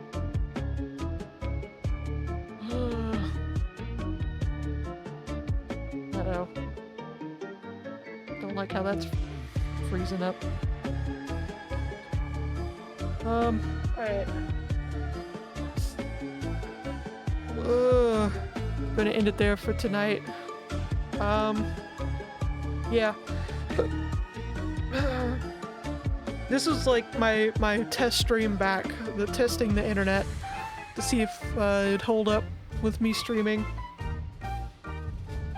It's like, I'm paranoid now because we lost the power twice, we got flooded, we lost the internet.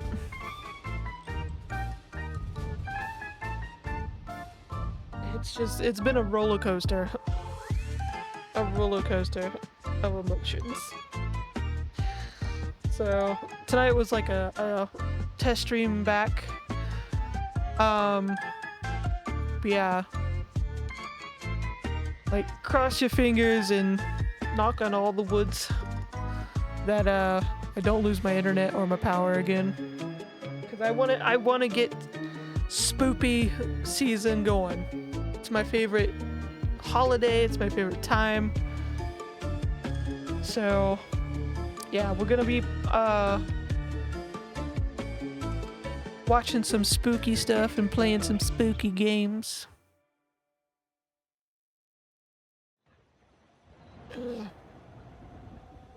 Yeah, thank you guys for coming to hang out with me too, and yeah, I'm glad I'm safe too. Like, I know it could have been a lot worse than what happened, but it still sucks.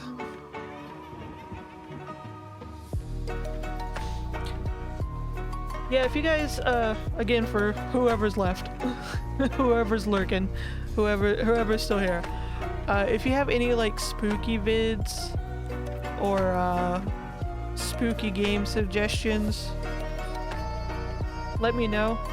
Put them in the Discord or somewhere in the YouTube comments or something.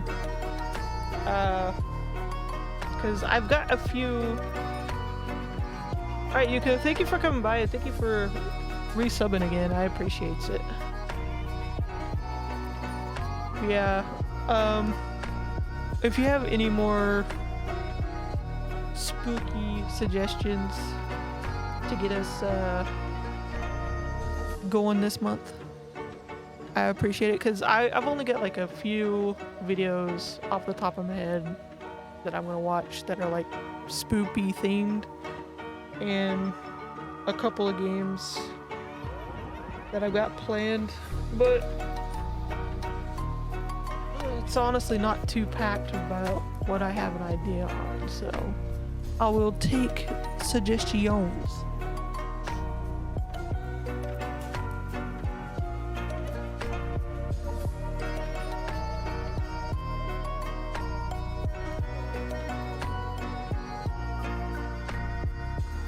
Your Discord?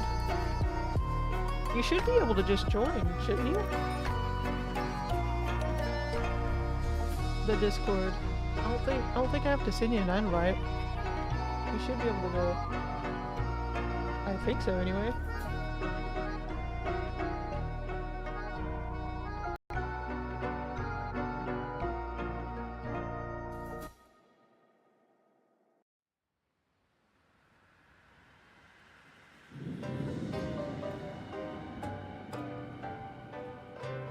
The link should be on. Hold on.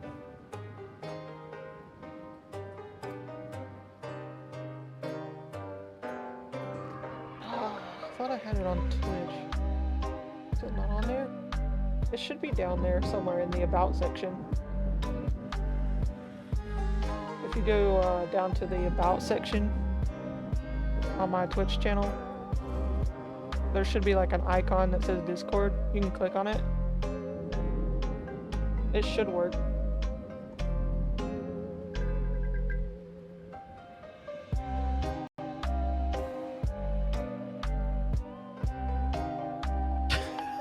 Welcome back, Yuko.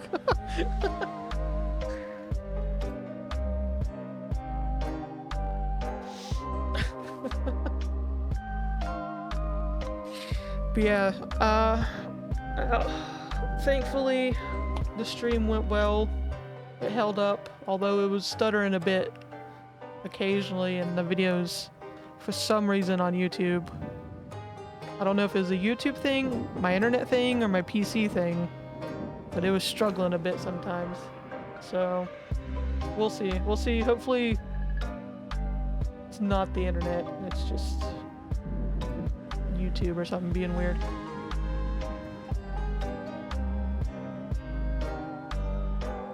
Joined? Nice, Panda. Nice.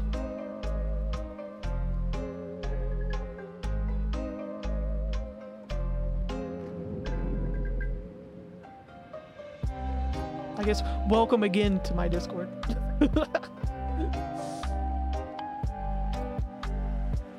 Yeah, I gotta go. Literally, my bladder is like on the verge of exploding.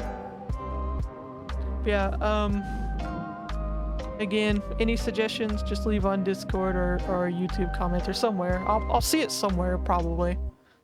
Or you can just like annoy me to death about it in whenever I go live next. just throw it at me like an object in Shadow of Doubt. Just yeet it at my forehead.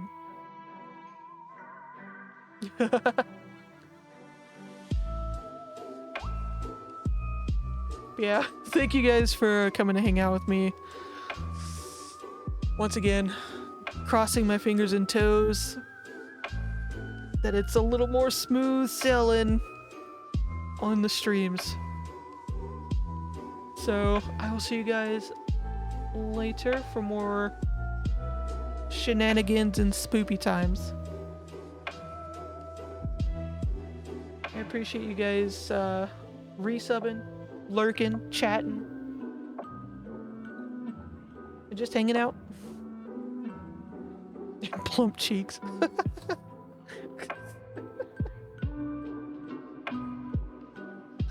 Oh god. The shite that was going down, it was crazy. But alright, I will see you guys later. Much love. Everybody stay safe out there. And I will see you next time.